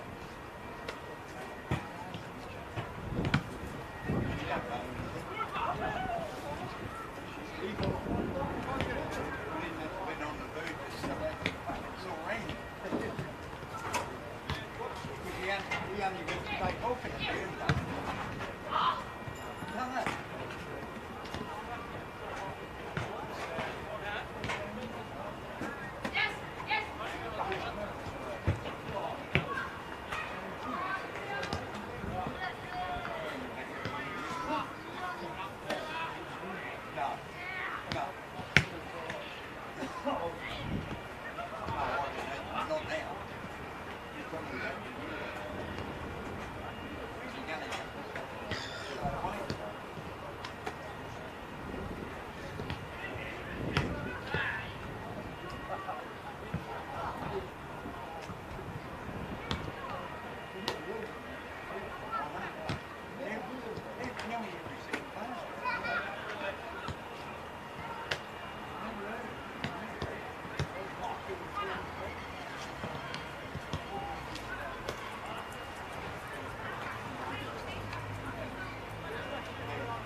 Come and talk to God here.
Welcome back to a sunbathed KG5 Saturday afternoon TSL football. The Glenorchy Magpies hosting the Northern Bombers, and so far it has been all the visitors. North Launceston 7-11-53, leading the Magpies 2 behinds at the main break. Just see there, North Launceston breaking out of their huddle, getting ready to start the second half of this contest. It's been all North Launceston. They kicked 3 goals 4 in the opening term to 1 behind, and then they piled on another 4 goals 6 to 1 behind in the second quarter to set up this significant buffer heading into the second half. Ryan Rosendale, North Launceston, looking the goods. What do you want to see from Glenorchy in the second half? I just want to see a bit of intent throughout the middle of the ground. I think their midfield's getting pretty well beaten by North Launceston, especially Jay Foon and Ollie Sanders. You see him out there. Sorry, that's Jack Event. So guys like Event and Sanders and Foon have been all over the Pies midfield so far in this game. So maybe you see there, Braden Webb is a man we spoke about at the break. We hope would get into the middle of the ground, and he has. So maybe a bit of a move here from Paul Kennedy to get his side back into this game. As there he is now, Webb gets a kick away. Doesn't come off well though. Goes straight down the throat of the North Launceston player. Good mark there by Jackie Russian with the one hand. He kicks inside 50 down the throat of his coach in Cox Goodyear. So same old here from North Lonnie. Jackie Rushton throwing out the party tricks early in this third quarter. Yeah, slick work from Jack Rushton. You can see Cox Goodyear being forced to move around a little bit. Nice work again. A few times we've seen Rushton just with that last kick inside 50 absolutely nail it. Yep, spot on, Oz. So Cox Goodyear now comes in. He does put this one through. I was about to say he won't trouble the goal umpire there, and he hasn't. So Cox Goodyear makes no mistake. He puts through his second of the day. North Launceston's 8. And they extend that lead out now, 8-11-59 to the 2 solitary behinds to Glenorchy, and that's not the start they would have wanted, the Magpies. No, certainly not, but I really like from Cox Goodyear there. He's a wiry fella. You can just see there the Glenorchy player with the new man on the mark rule couldn't move. Cox Goodyear used every single metre he had, got really close to the man on the mark and hoisted it through for a major. So he has 2, and North Launceston within the first minute of this second half have just continued the way they played the first. So see how Glenorchy respond here. Deegan just slaps that ball down. Simpson was the leading man there for the Northern Bombers, eventually gets it, dishes the handball to Sanders, who showed a bit of composure, absorbed the pressure and got the handball out in the Stingle direction. The umpire's whistle is going to go the way of the Northern Bombers, and it's going to go back to that man Stingle, who needed to go back on his mark. The umpire will force him to do just that. He had found Ben Simpson on short, but he'll go back now. Stingle looks to bring the Northern Bombers forward, ends up switching the ball out to Braden Van Buren, number 1 in the competition for rebound 50s. This time he's already outside 50 as he takes a bounce, has a bit of a run, kicks the ball inside 50. It's going to be in the direction of Tommy Bennett, just overruns it, does Bennett. Burt was there as well, eventually gets his hands on it. He's taken out of bounds by young Isaac Manson for a boundary throw in. You think the message would have been at half-time was from Paul Kennedy? We know he's a pretty smooth operator and pretty measured in the best of times. What do you think his message would have been to the side at three-quarter time? Yeah, I'm sure it would have been that we know the pressure North Launceston are applying. We just need to absorb it, and then with ball in hand, lower our eyes and just try and work the ball a little more methodically forward out of defence, I would have thought. Yeah. Rushton laid in the tackle there. Sammy Rundle. Ball up now inside the forward 50 for the Northern Bombers. It's Lee and Deegan contest. Lee wins that one down, but Braden Webb gets it, the skipper. Good to see him getting his hands on the ball, but it's come to the Bush Ranger in number 23 in Pearce. Kick out now. Cox Goodyear around the body. It's going to go through from behind. It is. So coach has shifted himself forward in this third quarter, and he's hitting the sticks lively. He's kicked 1-1 so far in this quarter, 2-1 for the game. It's Braden Webb again. Another disposal here for the skipper. Another great kick goes to Daly. He's got a few to beat. He can't do it. Come out to Event now. Event on the run. It's not going to go through for a goal. It's another behind here. So North Lonnie peppering the goals early. They lead this one by 59 points, 61-2. Glenorchy really need to get themselves moving if they can just get their first goal on the board here and build some momentum in this third quarter. Simpson comes out now. Comes out to Edmonds, who gives off to Simpson again. Deegan applies some pressure there. Good work by the big man. Foon's got it though. He's had that footy on a string all day. Has the skipper for the Northern Bombers. Kick forward now out to number 41 in Leary. He's got Blowfield for company. Gets around him. Camrick supports him, but he does some good work there. Rushton can't take the mark. Bennett's got it now. He gives off to Simpson. Around the body, Ben Simpson. It's goal. Benny Simpson, terrific play there from the Northern Bombers, and it's all North Launceston early in this third quarter. Yeah, certainly right, Ryan. Ben Simpson gets on the board. Really good work for him, kicking around the corner. Made no mistake. Tom Bennett doing well to dish the handball off. But how about that kick inboard from Leary? He looks a real player for the Northern Bombers. Certainly does. He's got one goal for the afternoon, but just looks so lively in and around the attacking 50. And North Launceston all over Glenorchy here, and these are really dangerous times now. We've only played 4.5 minutes in this quarter, and the Northern Bombers already with the 2 goals. And Ben Simpson, who's really just been an unsung hero for North Launceston for a number of years now, gets his reward, and it's going to come back with danger here as Event wins the ball in the middle of the ground, kicks inside 50 to Tom Bennett, who just spills the mark at the last moment. It doesn't matter though, he picks the ball up, has a shot on goal. Tom Bennett! Oh, everything's coming up North Launceston at KG5. Tom Bennett, he dropped the mark, got his composure back, picked up the football and had a shot, just adding a couple of extra points for show there was Tom Bennett. Made no mistake, and North Launceston, the momentum's in full force now. Ryan Rosendale. Spot on, Oz. Geez, you're having a good day there when you drop a sitter. It was a really good attempt there by Tommy Bennett. It looked like he just misjudged it, and he dropped the mark just as he came to ground. But when you can do your own follow-up work there and get up off your bum and get up and kick a goal like that, you know it's a good day for your side. So, as we said, it's all North Launceston throughout this game. It's a 71-point lead here, and it's looking pretty dangerous here for the Magpies as Deegan wins that down. But again, Foon, he's been lively all game as Jay Foon is set upon there by Sammy Rundle. Oz. Just Jack Event winning that ball out for the Alex Lee tap. That was exquisite midfield craft. That's what you want if you're a North Launceston player. They'd be re-shown on the tape during the week. It was a terrific play there by the Bombers as the ball's come out now to Daniel Joseph for Glenorchy. Kicks to his brother Matt on the wing. He gives back to his brother in Daniel. Good bit of play there by the sibling duo. He kicks just outside 50 looking for White. He can't take the mark. Edmonds has got it now. He kicks up the wing. Got a few players here to the Bombers. Camrick does well though for the Magpies. He beats both of them. Can he get it out now to a teammate? He does. Just flicks that one up. There's Benny Camrick. Joseph gave it out to Rundle, who gives over to Matthew Joseph. He goes backwards now to number 24 in Luke Nicholson. Roberts is a man that's applied his trade in that Guernsey for a long time, but he switched number 4 this year. So the Bombers have it now, and again, Glenorchy are able to do some good things, but it's immediately cut off again as it has been all day by North Launceston. Ball goes out now to Burt, takes it on the third grab in front of number 26 in Bailey Bester. Kicks inside now looking for Rushton, but the mark's dropped there by Blowfield. Cox Goodyear around the body. Touched off the boot, says the umpire. So almost his third goal there for the coach in Cox Goodyear. And again, it's a 72-point lead here for North Launceston. So anyone that was worried that North Lonnie were going to drop off the cliff in season 2021, you were sorely mistaken. North Launceston at their absolute best here today at KG5. Certainly are, as Webb gets the ball in the middle of the ground for Glenorchy.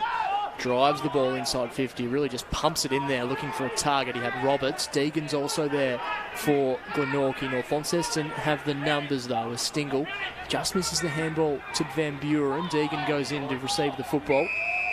In the end, wrapped up in the tackle, so it's going to be a free kick going the way of North Launceston. So holding the football, nice work there from Edmonds as Deegan just taking in his breath at the moment. Kick down the line in the direction of number 9, Matthew Cossins. He goes back inboard to Jack Event.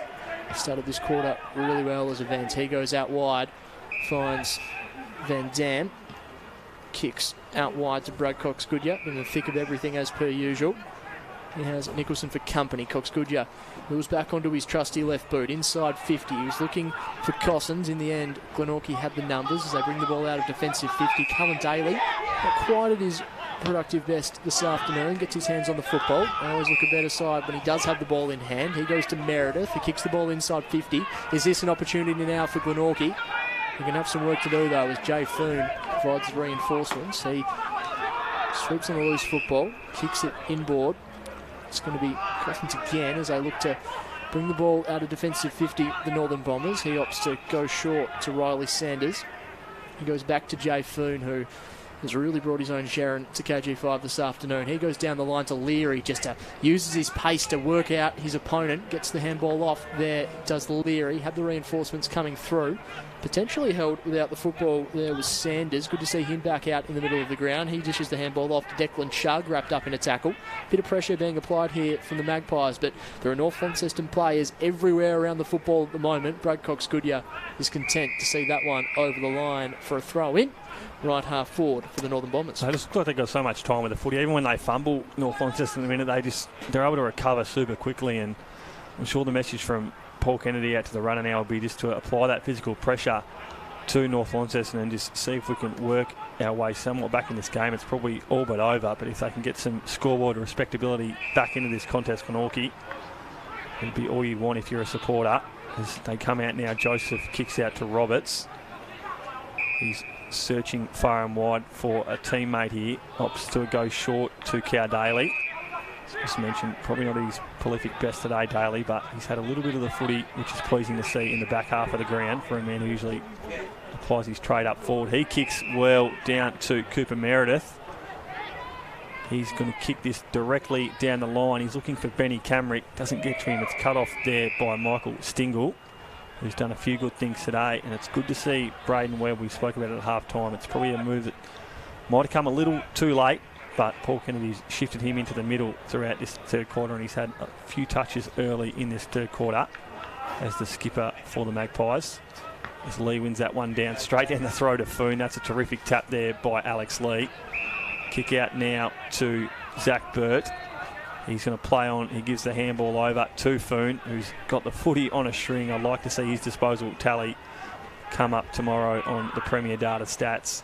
That will be through the roof. As the footy goes out now to Leary, takes a terrific grab in front of Blowfield. Not a good kick though, but Cox-Goodyear's made that look a little bit better than it was. Umpires paid the mark here, as we see Jackie Rushton there, a little bit of push and shove with his opponent. Brad Cox-Goodyear's going to have his third shot at goal, and he might get his third goal on the board.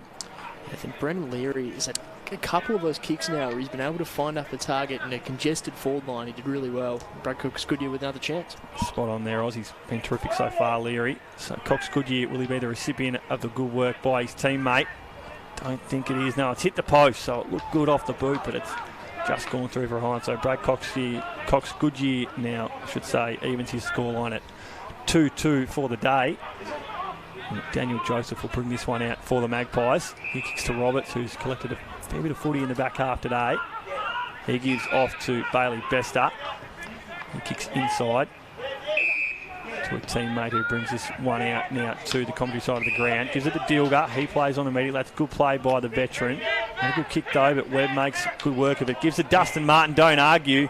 Good play there by the skipper in the man they call Pidge. He kicks forward now. Good handball now to Camrick. Can Camrick get the Magpies first? He gives it over to Roberts. Roberts puts one through. Terrific play by the Magpies. And that's how good they can be when they can get some scoreboard pressure on, and Roberts is the beneficiary on that occasion. Yeah, absolutely. Nice use of the football by the Glenorchy Magpies. It all started with Braden Webb, happy to take the game on, use his strength, and in the end be able to set up his teammate. And I also liked Ben Camrick on that occasion, not blazing away, just had his composure, and in the end Adam Roberts kicks the easiest of goals. And yeah, that's exactly the reward that Glenorchy would have been after. They had some really good passages in the second quarter, applying a lot of pressure.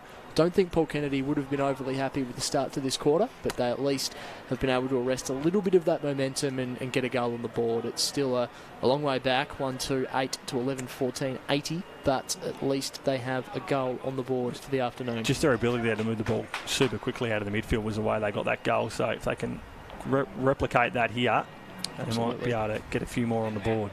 So Ben Simpson chasing the ball on that occasion, wraps up his opposing number, Riley Oakley. Umpire Geeson to take the ball back once again. Alex Lee competing the ruck against Meredith. Lee decisively down the throat of Simpson. He just kicks the ball up in the air towards half forward. The target was there in Griffiths, unable to take the mark. Wyatt is there for the Magpies, but he's beset upon by the Glenorchy player, and Oliver Sanders with a laser-like pass inside 50 sets up Brad Cox-Goodyear, who's just having a couple of siders so far in this quarter. Yeah, I think it's his 4th or 5th mark inside 50, so he's going to have another shot on goal here. Bradcock's Goodyear for goal number 3. Again, getting close to the man on the mark. It was always to the right-hand side, and Cox Goodyear misses. A couple of uncharacteristic misses in this quarter for the North Launceston coach. Extends the margin now. 81 plays 8. 14 and a bit gone. Nice mark taken there by the Glenorchy player at half back. That was Dominic Brown. Dinky kick out wide. Glenorchy just happy to take a little bit of time to set up as they kick backwards, finding Cooper Meredith. He goes further back to Bailey Bester. He's had his hands full this afternoon. As of all the Glenorchy defenders, it must be said, Bester stops, props, and a nice kick inboard to Sammy Rundle, who just found a little pocket of space. Rundle now decides to go out wide. He has a couple of runners. In the end, it kind of lands in the middle of them, middle of the Magpies' nest, as Blowfield stops and a dinky kick over the top. A really nice kick from Blowfield. I've liked his season so far. Callan Daly starting to get his hands on the football a little bit in this third quarter. He kicks the ball down the line. The target's there in Disco Camrick, but the ball rolls out of bounds for a throw-in. So, Magpies having a better couple of minutes, but the scoreboard still makes for some fairly ugly viewing. Certainly does, Oz, as the ball comes back in now. Lee wins that one down. He's dominated the ruck all day. Today is Lee, but White's got it for the Magpies. Not a great handball there by the big man. It's cut off there by Benny Simpson. He gets a kick out to Tom Bennett, who's come up the ground a little bit as Tommy Bennett. Good kick there, though, to Bradcock's Goodyear. That's his 6th mark inside 50 for this quarter. And he's doing everything inside 50, Bradcock's Goodyear. No, nice work from you there, Ryan. A bit of Ash Chua stat action from you. I like it. So Cox Goodyear now. He's got 2-3 for the day. Can he even his ledger up at 3-3? He can't. And again, Bradcock's Goodyear, I think it's his 4th shot on goal this quarter. Sitting at, 2 goals for now for the day. So if he can get his kicking back to what it was in that first quarter where we saw that blistering shot from 50, he could be damaging the scoreboard in this game. Bradcock's Goodyear, the coach of this North Launceston outfit. Jay Foon was waiting for that over the back, didn't get to him. Sammy Rundle's there for the Magpies. Gives a handball out. Daly's going to get this footy now. A bit of pressure applied. Not a great handball there. It's come out, though, to Darian White. Good handball there by the big man. Daly can't take that one clean. Pressure applied there by the Bush Ranger. Tackle, says the umpire, a dangerous one. So we've seen that called a fair bit. He called it here, Oz. It's a free kick now to Daly. So he will look to get this one forward. Gives out to Isaac Manson. He gives a handball off to Rundle, who's collected a bit of footy here in the third quarter. Sammy Rundle. Not a good kick, though, by the veteran. It's gone down the throat of Alex Lee. There's Matty Joseph and Tommy Bennett, I think it is, or Stengel. Cousins. Thanks you, Oz. Bit of push and shove there. Matty Joseph, just a little bit of frustration there for one of the veterans, the young veterans, I should say, this Glenorchy outfit. So it's come out now just in front of us here in the commentary box at KG5. The Bush Ranger, number 23, Nathan Pearce, has got it. It's gone down the throat of a Glenorchy defender. So we'll get a kick forward. Short kick now to Sammy Rundle. Jay Flynn points to where the mark is, tells the umpire where he's going to stand. So calls his players forward to apply some pressure. Kick now up the wing. Fly over the back. Good mark there by Johnny Geard. Not taken, though, in the end. Now they're going to repel here through Sanders. Good pressure, though, by the Magpies. It's come out now to Braden Van Buren. A bit of speed there from the big man in defence. He kicks down the throat of Tommy Bennett. And again, when they move the ball so quickly like that, North Lonnie, they're hard to catch. Certainly are. Love Braden Van Buren as a footballer. Nice work through the middle of the ground, and Tom Bennett in the end didn't have to break stride. Exactly right. So it's what you want as a key forward. If your defenders are kicking the ball inside 50 like that, you're going to have a field day. Tommy Bennett now looking for his 4th goal of the day. As he comes in now at the 18.5-minute mark of the third quarter. Tommy Bennett looks good off the boot, but it just missed to the far side. So he gets his first point of the day, Tommy Bennett. And Daniel Joseph's going to bring this footy back out. Not a great kick, though. It's gone over the head of Benny Camrick, down the throat of a North Launceston player, and he's kicked it behind. So some wayward kicking. I think the whistle's being blown by the umpire. It's going to be a free kick, so no score registered there. Had to say some wayward kicking in this third quarter by the Bombers is costing them a bigger margin and bigger percentage boost at the end of this game. So comes out now to number 12 in Edmonds. Good tackle there though on Camrick. Bit of push and shove under this pack. Benny Camrick's not happy with the attention he received on the ground. Will this boil over or will it settle down? Bit of frustration here by the Pies players. As the umpire just throws this up to get play moving. Benny Camrick still into it on the wing with a vent. Comes out to Geared now. Comes back to Camrick. And a vent gives him one after the fact. Umpire says play on. Comes out now to a North Launceston player in Cousins, I should say. The tongue twister that one. So Deegan's got it now for the Pies, but he gives off to a opposition player.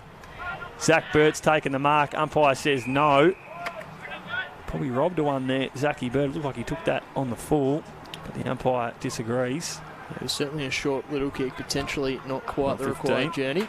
So umpire Butler with the ball up in the attacking 50 for the Northern Bombers. Alex Lee just wheels around, tried to gain some meterage. Zach Burt lays the tackle. Nathan Pearce with the football, gets it out to Brad Cox-Goodyear. It's a bumbling ball just through the middle of the ground now at KG5. Jack Event with a bit of space. He almost burned all of his time. Nice work there from Isaac Manson from the Magpies as Matty Joseph runs into an open 50 for Glenorchy. Can he kick the second of the day for the Magpies?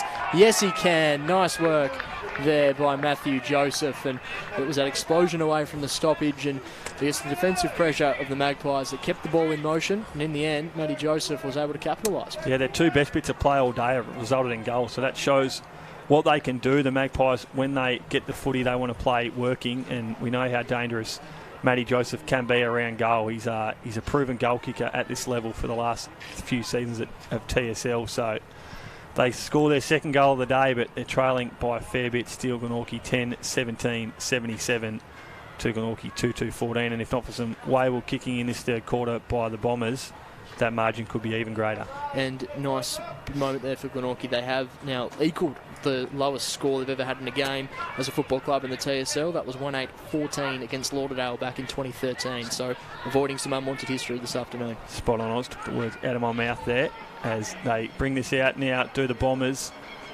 Good play there. Zach Burt can't take the mark, and obviously not something they'd want to repeat given they're such a proud and historic club, the Magpies. Obviously won the Wooden Spoon last year. I think it was their first Wooden Spoon in a number of years, so they're having a much better year this year with the returns of some stars for injury. Dan Joseph, Benny Camrick, obviously missing Josh Arnold, their co-skipper, out of the defensive lineup. But hopefully he'll be back at some point throughout the season as Camrick brings this one out now to Roberts. He's got a bit of pressure, but he gets his kick away, but it's straight down the throat of Corey Nankervis. He brings in ball, but it's cut off there well by Johnny Gear. Can the Magpies get their third goal on the board here? They might through Matty Joseph. He's taken a good mark inside 50. He's not too sure about this one, but I back him in from here for the distance, Matty Joseph, and I think he's going to go back now and take his shot on goal and hopefully put through his second in a matter of minutes. Yeah, really needs to just take the responsibility himself here, Matty Joseph. He showed a bit of confidence after running into an open goal moments ago, but again, nice movement from the Magpies. Matty Joseph kicked one on the run a minute ago. Can he kick a set shot goal now? Matty Joseph, he's got the distance, no dramas about that. He doesn't have the accuracy there though. Matty Joseph kicks his first behind of the day. And the Magpies are looking a little bit better throughout this third quarter compared to the first half. Northern Bombers bring the ball back into play. Now in the arms of Braden Van Buren. Kicks the ball out of defensive 50. Alex Lee was his target, and Alex Lee is the man who gets the football. He decides to wheel and go, does the big fella, down the line to Tommy Bennett, who thought about playing on, then realised he didn't have as much tarmac to play with as he thought he might have. So he's back on his mark, Tom Bennett, who's already kicked 3 goals for the afternoon, a long way from home on this occasion. Kicks the ball inboard to Ollie Sanders. Great to see him back out in the middle, and his kick finds the leading Jay Foon, who has been enormous this afternoon, a stalwart of this North Launceston outfit. He has an opportunity to kick goal number 2. He's played a real captain's game, Jay Foon, today. He's had that footy on a string, and as I said before, it'd be really good to see the amount of touches he's got throughout the week. He's been an absolute star today, Jay Foon. He's a state representative, a multiple premiership player, a superstar of the competition. Jay Foon, shot on the way. Umpire needs to do a little bit of work, and in the end, a little bit too much for a minor score. Foon, 1 goal, 2 now for the day as the Magpies bring this one back out immediately. Sammy Rundle's got it in the back 50. Umpire calls play on, so Sammy Rundle goes backwards to Bester. Tommy Bennett mans that mark exceptionally well with the arms up. Comes out now, he's looking for number 45 in Patterson. Rundle's got it though, he's having a good second half so far as Sammy Rundle, one of the leaders. Joseph's there, so's number 28 in Meredith. He gives off to Cow Daly. He's got a couple of options there, gets it over to the skipper in Braden Webb, and he's going to have a shot on goal. On a tight angle inside 50 is the skipper for the Magpies. Yeah, again, nice movement from Glenorchy's side, and Callan Daly, such a good user, and you want the ball in his hands, particularly with that last kick going inside 50. We know how much footy this guy's missed over the last few years. Got that injury against this side up at UTAS Stadium a number of years ago, but he's back for the Magpies in season 2021. Braden Webb looking for his first goal of the day. Looks good off the boot. Braden Webb goes straight over the umpire's head, and Braden Webb has kicked the Magpies third. And they're putting a bit of respectability back on the scoreboard throughout this third quarter at Glenorchy. Certainly nice work there from Braden Webb, just a class operator, and made no mistake with the set shot. As just mentioned earlier, Callan Daly, nice kick inside 50. But yeah, Glenorchy, this quarter didn't start the way they would have liked at all. It was all North Launceston, but to kick 3 goals for the term, as you mentioned, Ryan, just puts a little bit of respectability back on the scoreboard. A quick little check around the grounds. The Clarence Roos just leading North Hobart 32-30 over at Launceston Arena. Launceston, they're starting to assert their control, 49-20 over Lauderdale at Windsor Park at half-time. So a couple of big games happening around the state this afternoon. Here at KG5, Northern Bombers leading by 58 points. Back in the middle of the ground, Sanders, handball over the top to Ben Simpson, who just pumps the ball in long. He has a couple of tall targets down there to Simpson. One of them is Tommy Bennett at ground level on this occasion. He was set upon by Joseph. Working there was Foon, just taps the ball back into play. Glenorchy with the numbers though, but Foon with a crunching tackle. Is he going to be rewarded? Sanders decides to kick the ball off into the opposing pocket. The players are there, and Jack Event in the end has the sit and takes the mark. So Jack Event is going to have a shot from the forward pocket. Jay Foon is doing absolutely everything this afternoon. That was tackle of the day so far, Ozzy. That was terrific. Inside 54 pressure from the skipper there, and it's going to be Jack Event that's going to be the recipient of this shot on goal through the work of Jay Foon. So Jack Event, one of the unsung heroes throughout the premiership era for North Launceston, starting to get the plaudits he deserves. A shot on goal from Jack Event, always missing to the right-hand side. So North Launceston with another minor score. They move to 10-20-80. Glenorchy 3-3-21. Pies bring this one out now. Rundle's got it. He's got a free man in Simpson.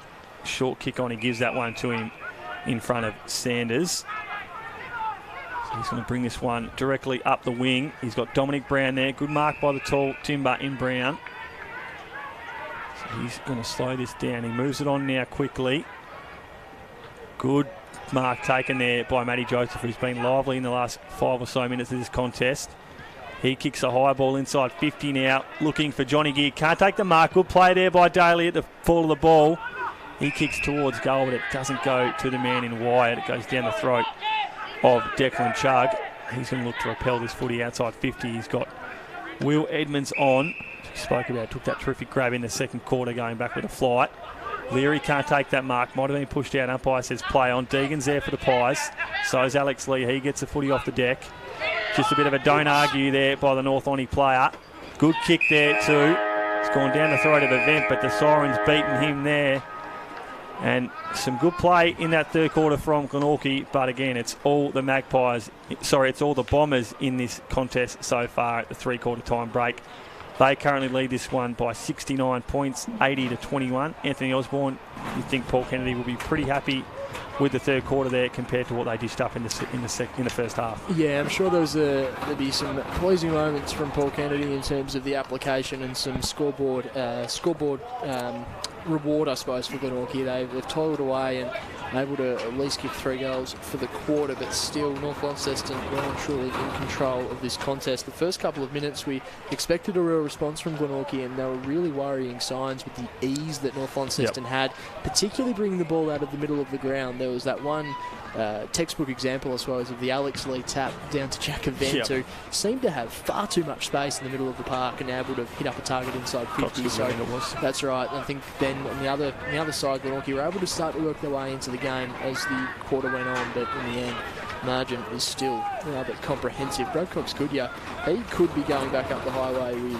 one of his all-time bags, but he just seems to be missing a couple of shots. And North Launceston, that's probably something that Cox-Goodyear himself will be addressing at three-quarter time, is the real intent that he wants his team to play with, and they really don't want to leave anything out on the park. They want to stamp their authority, and when you look at the way the ladder's shaping up at the moment, percentage is going to mean everything, and that means this quarter still has a lot of stuff to play for the Northern Bombers, because I think their percentage is around the 160 mark from memory. Yeah, 163.6, and they've got a big contest next week against Lonnie on a Friday night up at Utah Stadium, so they want to be taking some strong momentum into that game next week. Absolutely, and I mean, we can realistically pencil North Launceston in for a win today, which will take them to a 4-2 record. Launceston, of course, 5-0. We expect them to beat Lauderdale today. So really, wins like this for North Launceston are going to be crucial if they're going to bridge that gap from top spot where Launceston's sitting at the moment. And as we mentioned, percentage is going to be everything. So a big final quarter coming up for the Northern Bombers as they look to assert their control. Three-quarter time, though, Glenorchy 3-3-21. The goal kickers through Adam Roberts, Braden Webb and Matthew Joseph for the Northern Bombers. They're 10-20-80. The goal kickers for the visitors, Tom Bennett with 3, Brad Cox-Goodyear with 2, singles to Ben Simpson, Oliver Sanders, Declan Chugg, Jay Foon and Brandon Leary. So still a dominant performance from the Northern Bombers. Last quarter will be with you very shortly. We'll take a quick break as we look forward to seeing how the final quarter unfolds.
Welcome back to KG5, a glorious day for football, and it's been a glorious day for the Northern Bombers thus far. They're leading this contest 10-20-80 to the hosts, Glenorchy 3-3-21. The second place Bombers really flexing their muscle on the road this afternoon, and they'll be travelling back up the Midlands with 4 points in the bag and plenty of confidence out of today's game. But the trip back up the Midlands, Ryan Rosendale, as we just mentioned before the break, is going to be made all the sweeter if they can really ram home own the authority and really get a strong percentage boost heading into this final term. Yeah, they kicked 3 goals, 9 in that third quarter, so for some wayward kicking.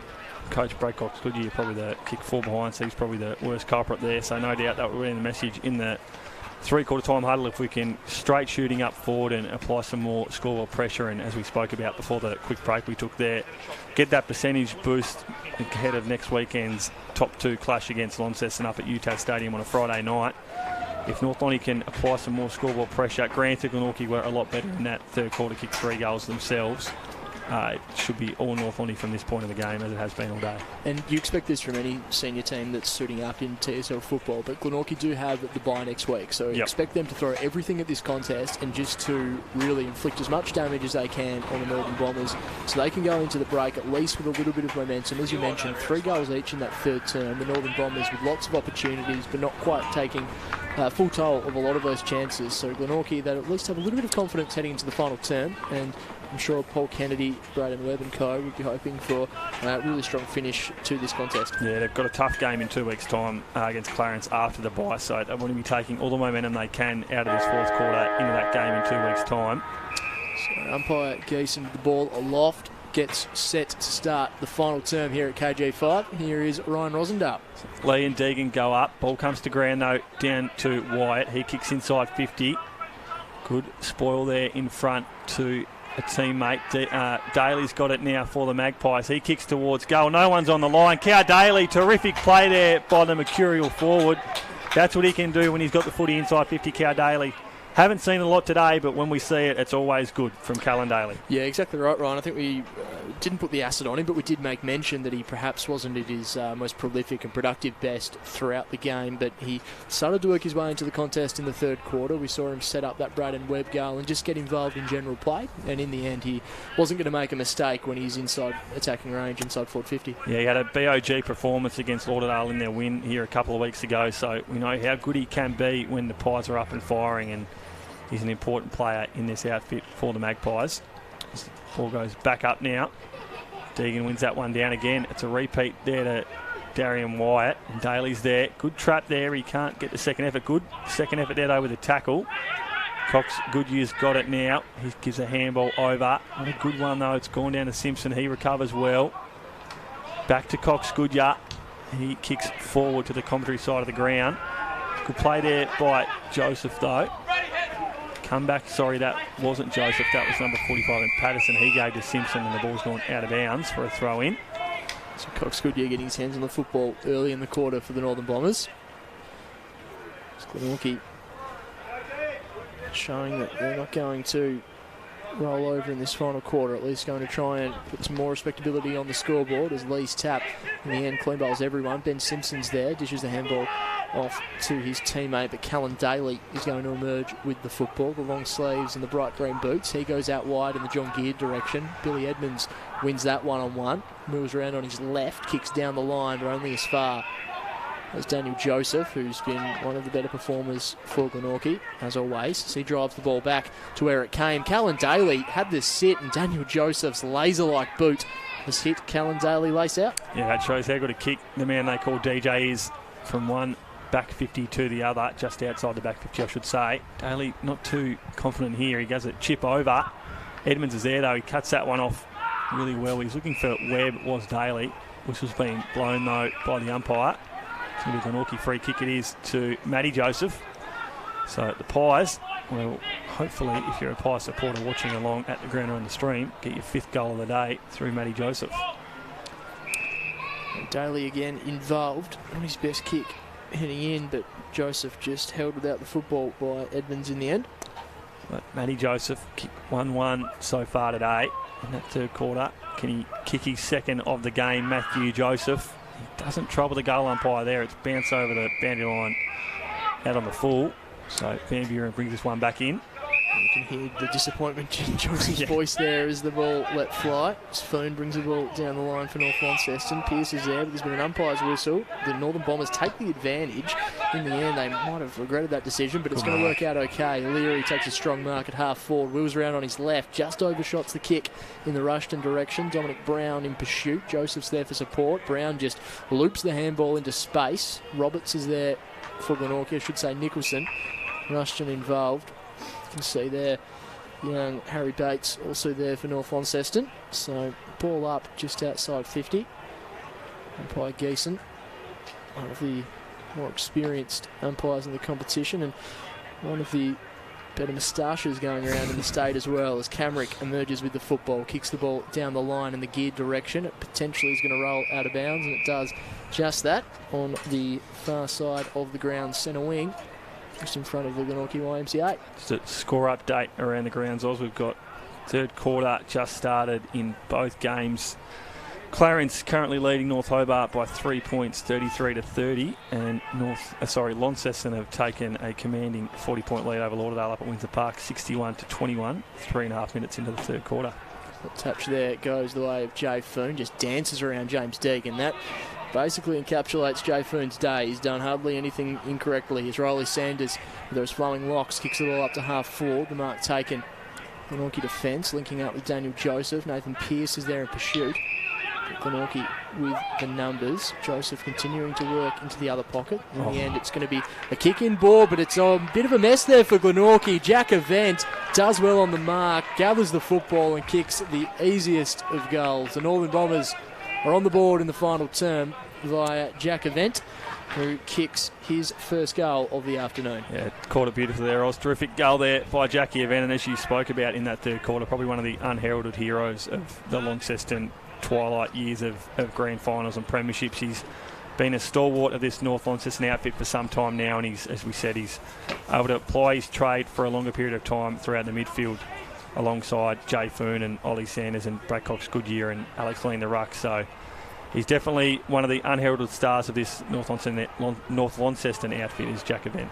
5 flags in his career, Jack Event. And how old is he? He's what? Born in 93, so he's 27. Incredible. Crazy. So he's definitely an absolute star of the TSL is Jackie Event. This ball comes inside 50 now for the Magpies. Jackie Rushton's there. He can't get a clean possession. Jay Foon's there. Geez, he's been good today, has Jay Foon. He gives it out to Harry Bales, but he's got Daniel Joseph for company. He gives off to Rundle. Rundle kicks out now looking for Geared. Cousins is all over him though. But the Magpies get this one forward. Cowdaly's there. Good play by the little man. He kicks just outside 50. Looks for Matty Joseph over the back. Good grab there by Matty Joseph. As we said, when they can move the ball quickly, the Magpies, they look really good.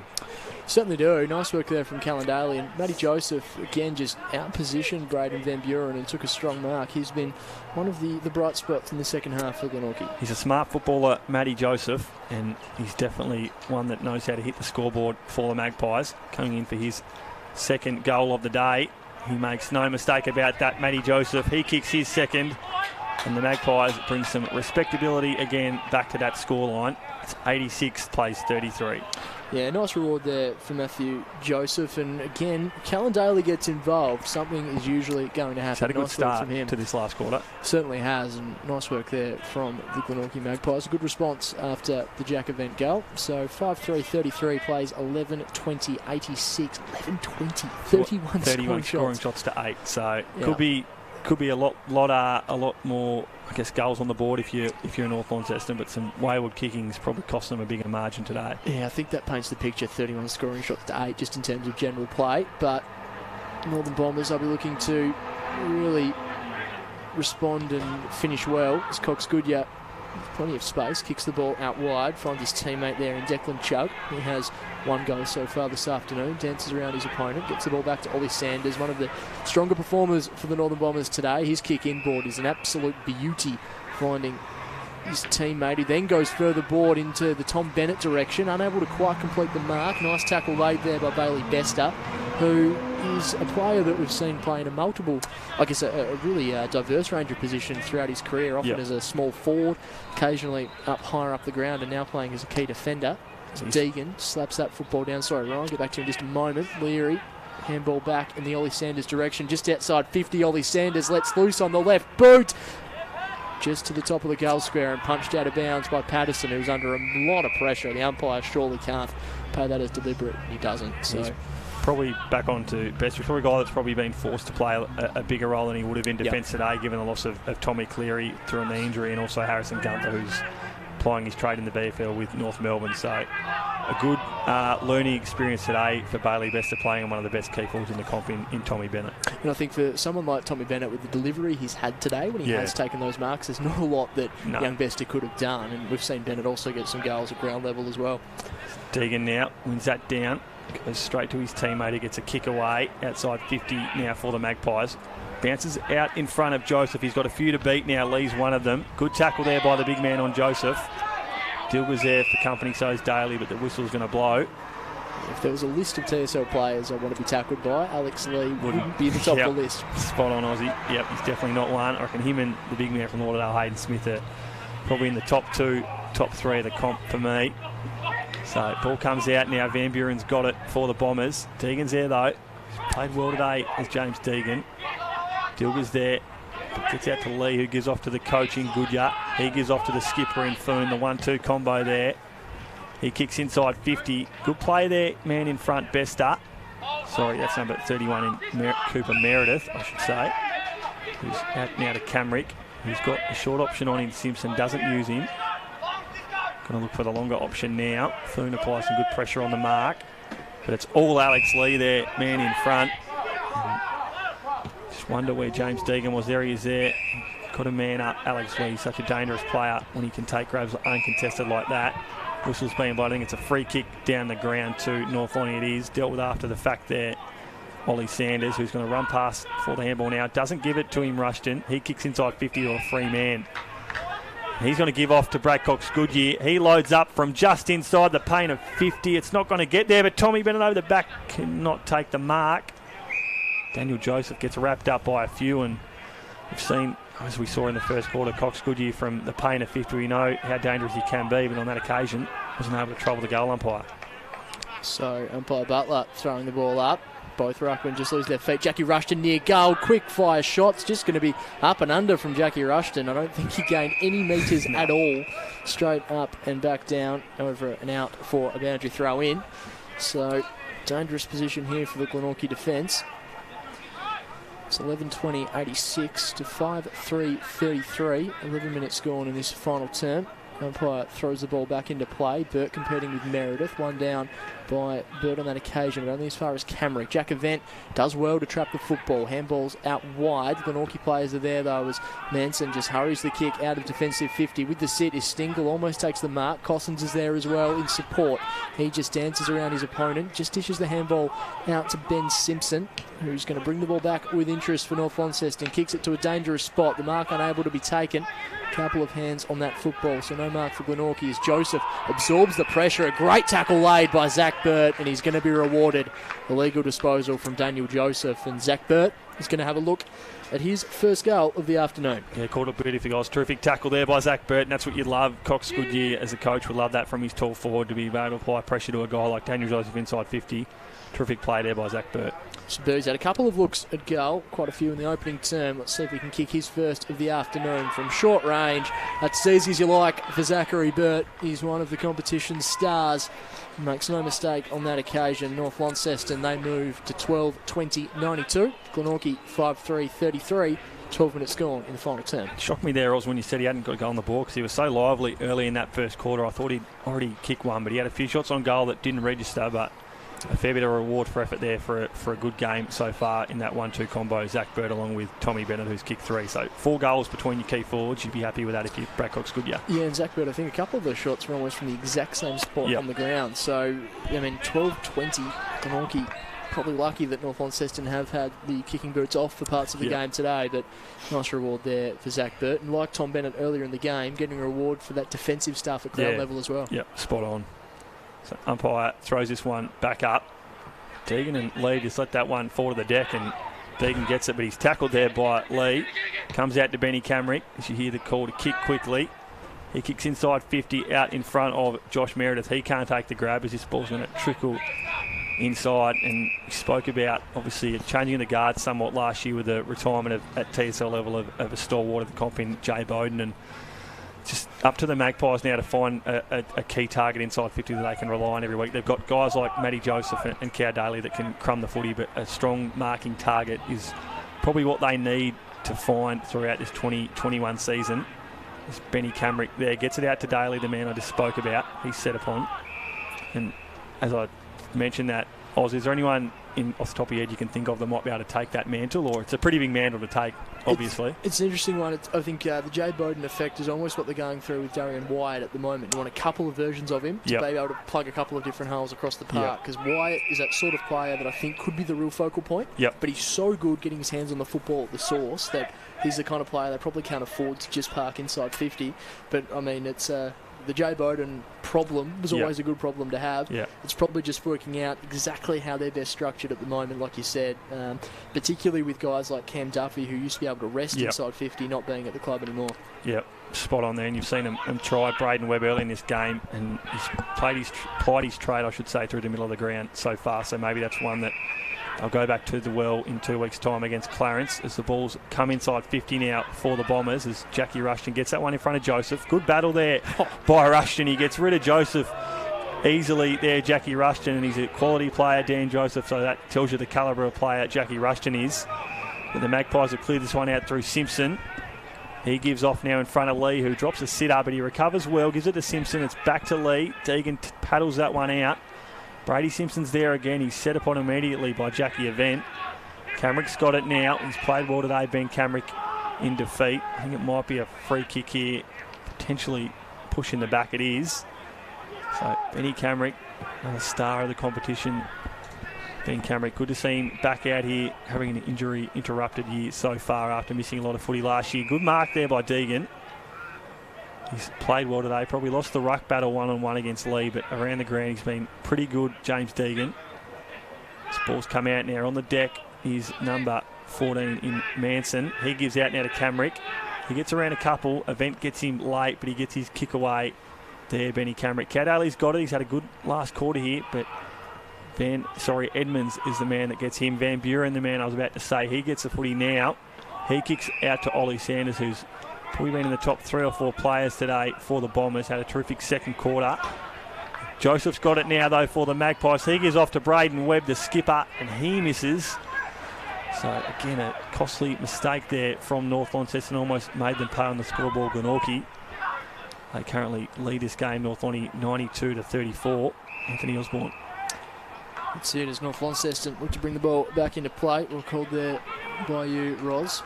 Potentially some sloppy stuff at the back there from the Northern Bombers, but unable to take full toll there for Glenorchy. There's Van Buren in the back pocket. Can kick the ball down the line in the direction of Chug. He's met with strong opposition there by the Glenorchy opponent, but Chug does well to gather the football. Gets the handball out wide to Whitney. Kicks the ball down the line.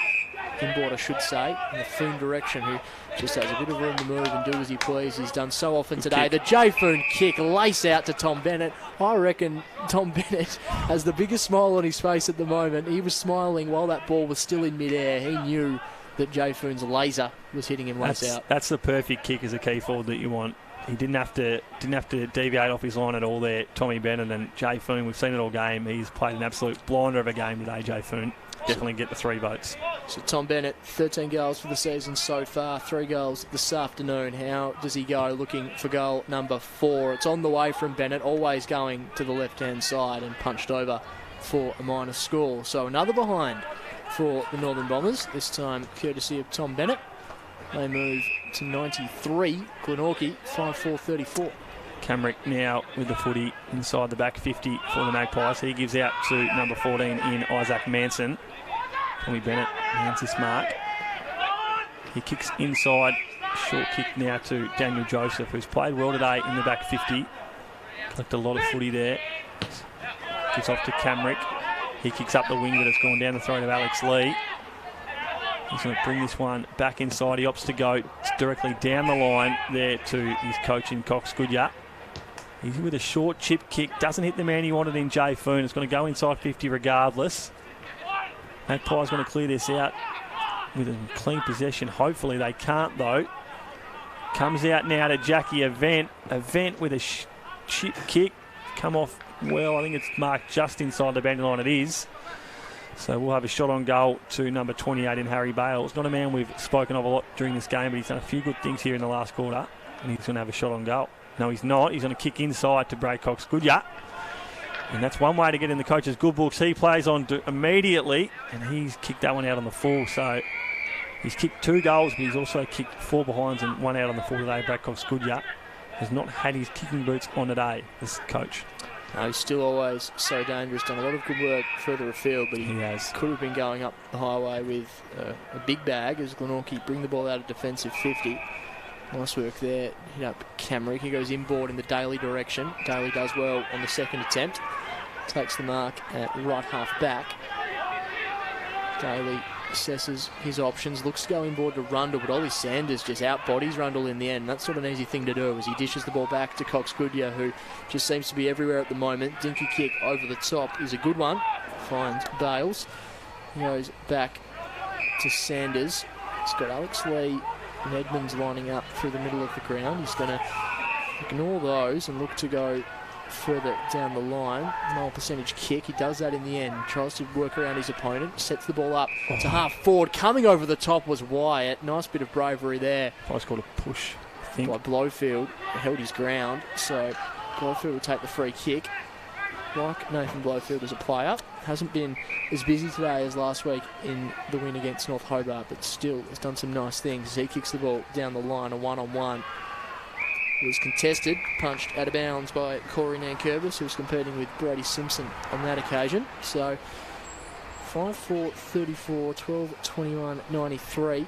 So 33 scoring shots to 9. Probably paints the picture of which side's dominated this contest this afternoon as Lee wins that ball down. And as far as Roberts, he lines up Benny Camrick, tied up against the boundary line. A high up and under kick down the line by Benny Camrick. Couple of hands on that football. Out of bounds for a throw in. We'll see, going in the bye next week, you think in 2 weeks' time against Clarence, the Magpies should get back Tommy Cleary from that knee injury. Zachy Webster will definitely come back into this lineup, and I think Harrison Gunther will probably come back from BFL duties if I think there was talk that they were going to use him for the first 3 or 4 weeks up to the bye, and then he'd come back into this Glenorchy lineup. But if he keeps playing the way he is at VFL level, Harrison Gunther, he might be destined for greater things come the back half of the year. On the mid-season draft, he's playing extremely well for the North Melbourne VFL side. He's Harrison Gunther. Sorely missed by Glenorchy, but that's where they want him, in front of recruiters' eyes, as Event's got this footy now. Kicks inside 50. It's down the throat of the skipper in Foon. He's going to have a shot on goal. No, he's not. He plays on immediately. Jay Foon, it's going to go through the big sticks. It is. So Jay Foon kicks his second of the day, and North Launceston are at the 99 to 34 mark, and if you're a North Launceston supporter, they're almost at the bringing up the ton mark. 13, 21, 99 to 5-4, 34 Glenorchy. Jay Foon's had some sort of game today, Anthony Osborne. Certainly has, Ryan. He's been excellent, Jay Foon, doing absolutely everything. We've seen him be silky and classy with ball in hand. He's worked hard without the football, laying tackles, laying smothers.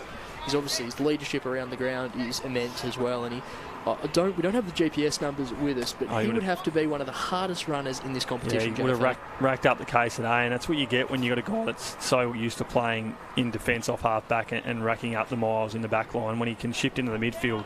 And he's really relished his captaincy role that he's taken on this year, so he's definitely having a blistering start to the TSL season in 2021. Ball comes out now through Ollie Sanders.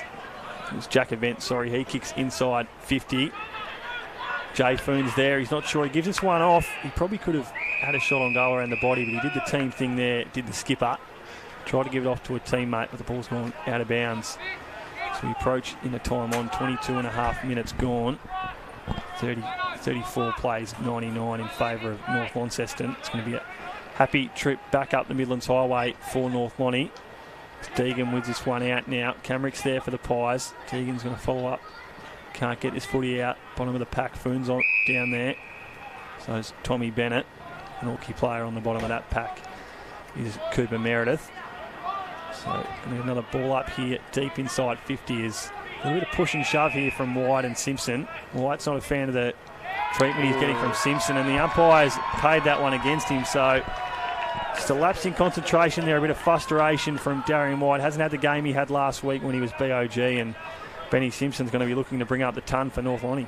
Yeah, umpire Butler quick to award the free kick to Ben Simpson, who has again been a solid contributor this afternoon. Already has one goal. Another one of these North Launceston players with plenty of premiership experience.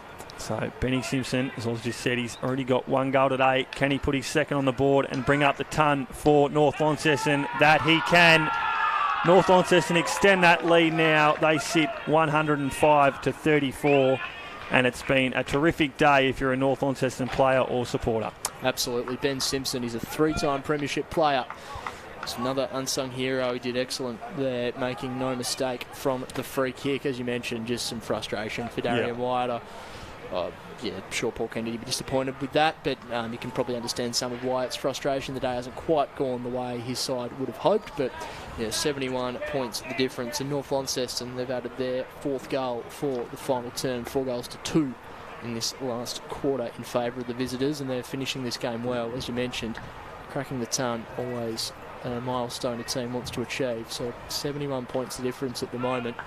24 and a bit gone. Still plenty of time for North Launceston to add to that damage. Through the middle of the ground, Cox Goodyear wrapped up in the geared tackle, unable to quite break free. Alex Lee trying to compete beneath his knees as well. Riley Sanders swoops on the football. He's taken high by James Deegan. The umpire agrees. So Riley Sanders, who I think we both had a bit of an existential crisis earlier, Ryan, when we saw that the youngster was born in January 2005. Makes you feel old. That's making me feel like quite the veteran, as the ball's won there by Cossins. He goes over the top to Nathan Pearce with those bright green boots. He dishes the ball inside 50. Jack Rushton was there. Nice work there from Leary to bring the ball back to ground level. Rushton wrapped up in the daily tackle. North Launceston are outnumbered by Glenorchy. On this occasion, the ball goes out in the Van Buren direction. It's been taken high. So a free kick going away of Van Buren. Dilga just a little clumsy. Ball comes back in board to Benny Simpson, who's going to reload and kick the ball inside 50 for North Launceston, but it's Glenorchy players everywhere as Daniel Joseph brings the ball out of defensive 50. Joseph now, he's the best in the COP for intercept marks, and he showed wide there. He brings this one wide to a teammate who's going to kick this to the commentary side of the ground, but Alex Lee's there. Good spoil in front of James Deegan, and it's fair to say that Lee's probably won that ruck duel today out of him and Deegan. Yeah, you can see Cox Goodyear just putting the 2 hands up to say maybe mark that one next time, Alex, but I quite liked it from Alex Lee. It was rather decisive, punching the ball over the line. Been one of the premier ruckmen of the TSL for the last 5 to 6 years, Alex Lee. Forget just how young he is, 25 years old, turning 26 this year, so he's got a fair bit of footy at this level left in him, and Jackie Event has taken a mark inside 50. He's going to be looking for another goal to add to his tally today. Yeah, the look on Bailey Bester's face there was thinking, how did that ball get over the top to Jack Event? And it's just one of those days. The rub of the green's going the way of North Launceston, and Jack Event had the sit and took an easy mark in the end. Jackie Event, he's got 1-1 for the day. Can he put through his second of the game and extend this lead further for North Launceston? Jack Event, he makes the umpire work for that. It's drifted to the right of screen. So another behind a Jack Event, 1 goal 2 for the day. North Launceston lead this one 106 to 34 as Daniel Joseph goes to the top. Doesn't come off the boot. Great though. It's gone down the throat of Brad Cox Goodyear. He gets a quick chip kick down the throat of Jay Foon. And he's going to have a shot at goal to put his 3rd through of the day. They didn't mind the intent from Daniel Joseph, just the execution let him down in the end. And Cox Goodyear was well and truly within range there, I would have thought, but just decided to hit up his skipper. So Jay Foon, he's been best on ground today by an absolute mile. Can he put his 3rd goal through the skipper? He can't. It's gone to the right of screen again. So again, there's no doubt that North Launceston will be pleased with their game today, but fair to say that their goal kicking will be a measure of focus at training during the week. But you see there, Bailey Bester has kicked that one down the throat of Harvey Griffiths, and they'll have their 3rd shot at goal inside a minute. Harvey Griffiths on debut. Big opportunity here for the youngster to hit the scoreboard. He's a player of promise, is Harvey Griffiths, as he begins his approach. The ball's on the way. Harvey Griffiths, congratulations, young man. He kicks his first goal in senior TSL football, and you can see his teammates absolutely mob him. Excellent work from Harvey Griffiths. He makes the most of his opportunity and just further highlights the depth of this North Launceston team. Great reward for him, and this will be a debut to remember for the youngster. Yeah, you saw the smile on his face there from the young man. He was pretty happy with the effort there, and he was gifted that goal by Bailey Bester, who he said is probably had his colours low today against Tommy Bennett. But yeah, terrific goal there from the debut and Harvey Griffiths, and in his debut game he's put one through the big sticks. Absolutely, and the 10th debutant for North Launceston this year. Yep. So we always talk about rebuilds on the run, rejuvenations Yep. on the run, resets, whatever you want to call it. What North Launceston are doing this year is really paying dividends. They've had such a strong D-League side during that run of flags too, so the young players have been in that North Launceston system for the last 4 to 5 years, know what's expected when they come up to senior level. As Brad Cox-Goodyear now streams inside 50, it's a goal! Brad Cox-Goodyear makes no mistake with that one. He puts through his third, and it's now definitely well and truly party time for North Launceston. Yeah, took the words out of my mouth there, Ryan. Party time it is for the Northern Bombers, and if there are any concerns that the momentum was just going to peter out in this final term, Griffiths and Cox-Goodyear have really arrested that. Excellent work by the Northern Bombers. They move 16-23, 119 to 5-4-34, and it's just been a demolition job, it must be said, by the Northern Bombers. And Cox-Goodyear getting in on the act, and he's probably had easier shots this afternoon, but he made no mistake with that one. Yeah, he's finished with 3-4 and one out on the full, so he's had a good day in front of the big sticks, and if he had kicked a bit straighter in that third term, he would have ended up with a massive bag, a coach, but he's been terrific all game. This ball comes out now through Nicholson. He gives off to a teammate in Geared. He can't get clean possession, but he applies a good tackle there. As we're deep into the fourth quarter here. Not much time left here, you'd have to say, at KG5 Oval. As umpire Geeson throws his footy up. Wins that one down, does Glenorchy. Umpire's blown the whistle. It's going to be a hold on Simpson against Geared. He's not happy with that one, is John Geared, who's had a terrific season so far. But like some of his teammates today, hasn't had his best game. As the siren blows for the end of this contest here at KG5 Oval. And it's been all North Launceston throughout the game. They walk away winners 16-23, 119 to Glenorchy 5-4-34. It was a full four-quarter performance from the North Launceston side, and apart from a good bit of play in the third quarter from the Magpies, where they were able to put a bit of respectability back on the scoreboard, it was all North Launceston throughout the game.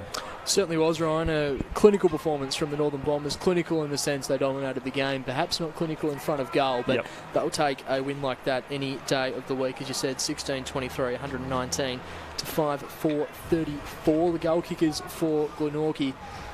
2 goals to Matthew Joseph. All these goals coming in the second half, to bear in mind. Singles to Adam Roberts, Callan Daly and Braden Webb. For North Launceston, an even spread of contributors, Brad Cox-Goodyear and Tom Bennett with 3 goals apiece. 2 goals to Benny Simpson, also to Jay Foon, who was clearly one of the best players on the ground. Singles to Brandon Leary, Declan Chugg, Oliver Sanders, Jack Event, Zach Birds, and the debutant Harvey Griffiths, who showed some really promising signs in his TSL senior debut. So a dominant performance from North Launceston this afternoon. Ryan Rosendale, we've talked a little bit that early on it was Glenorchy unable, I guess their inability to bring the ball out of defensive 50 through the middle of the ground that really proved to be a big difference in the first half. What were some of the other things that you think separated these two sides today? Yeah, I think the midfield battle was clearly won by North Launceston. The way they were able to set up from the back 50 really helped their midfield get on top early in that first half, and to be able to keep Glenorchy goalless in the first half when they were able to pile on 8 goals in the first quarter against North Hobart last week was a big tick for the Northern Bombers today. And you see the scoreline of 39 scoring shots to 9 clearly tells the story of the game. If not for some wayward kicking throughout that third quarter where they kicked 9 points, North Launceston probably would have won this game by a fairly greater margin. But in saying that, it was a pretty all-round four-quarter performance from North Launceston today, and they'd be pretty happy jumping back on that bus up the Midlands Highway ahead of next week's Friday night top 2 clash against Launceston at UTAS Stadium. Yeah, exactly right. The Northern Bombers now move to 4-2, and really, I think, strengthening their case as being the second best team in the competition at the moment. The Blues clearly still the team to beat, although we will keep an eye on the scores this afternoon to finish round 7. I guess for the Northern Bombers, I thought Brad Cox-Goodyear was excellent as always. He was really, really dominant. Didn't quite kick the goals he probably could have kicked in the end, missing a few shots, but I thought he was excellent. Jack Event was really solid. I thought he worked his way into the game really well. Oliver Sanders through the middle of the ground was excellent. Jay Foon was extraordinary. He Yeah. was absolutely clinical in his performance today.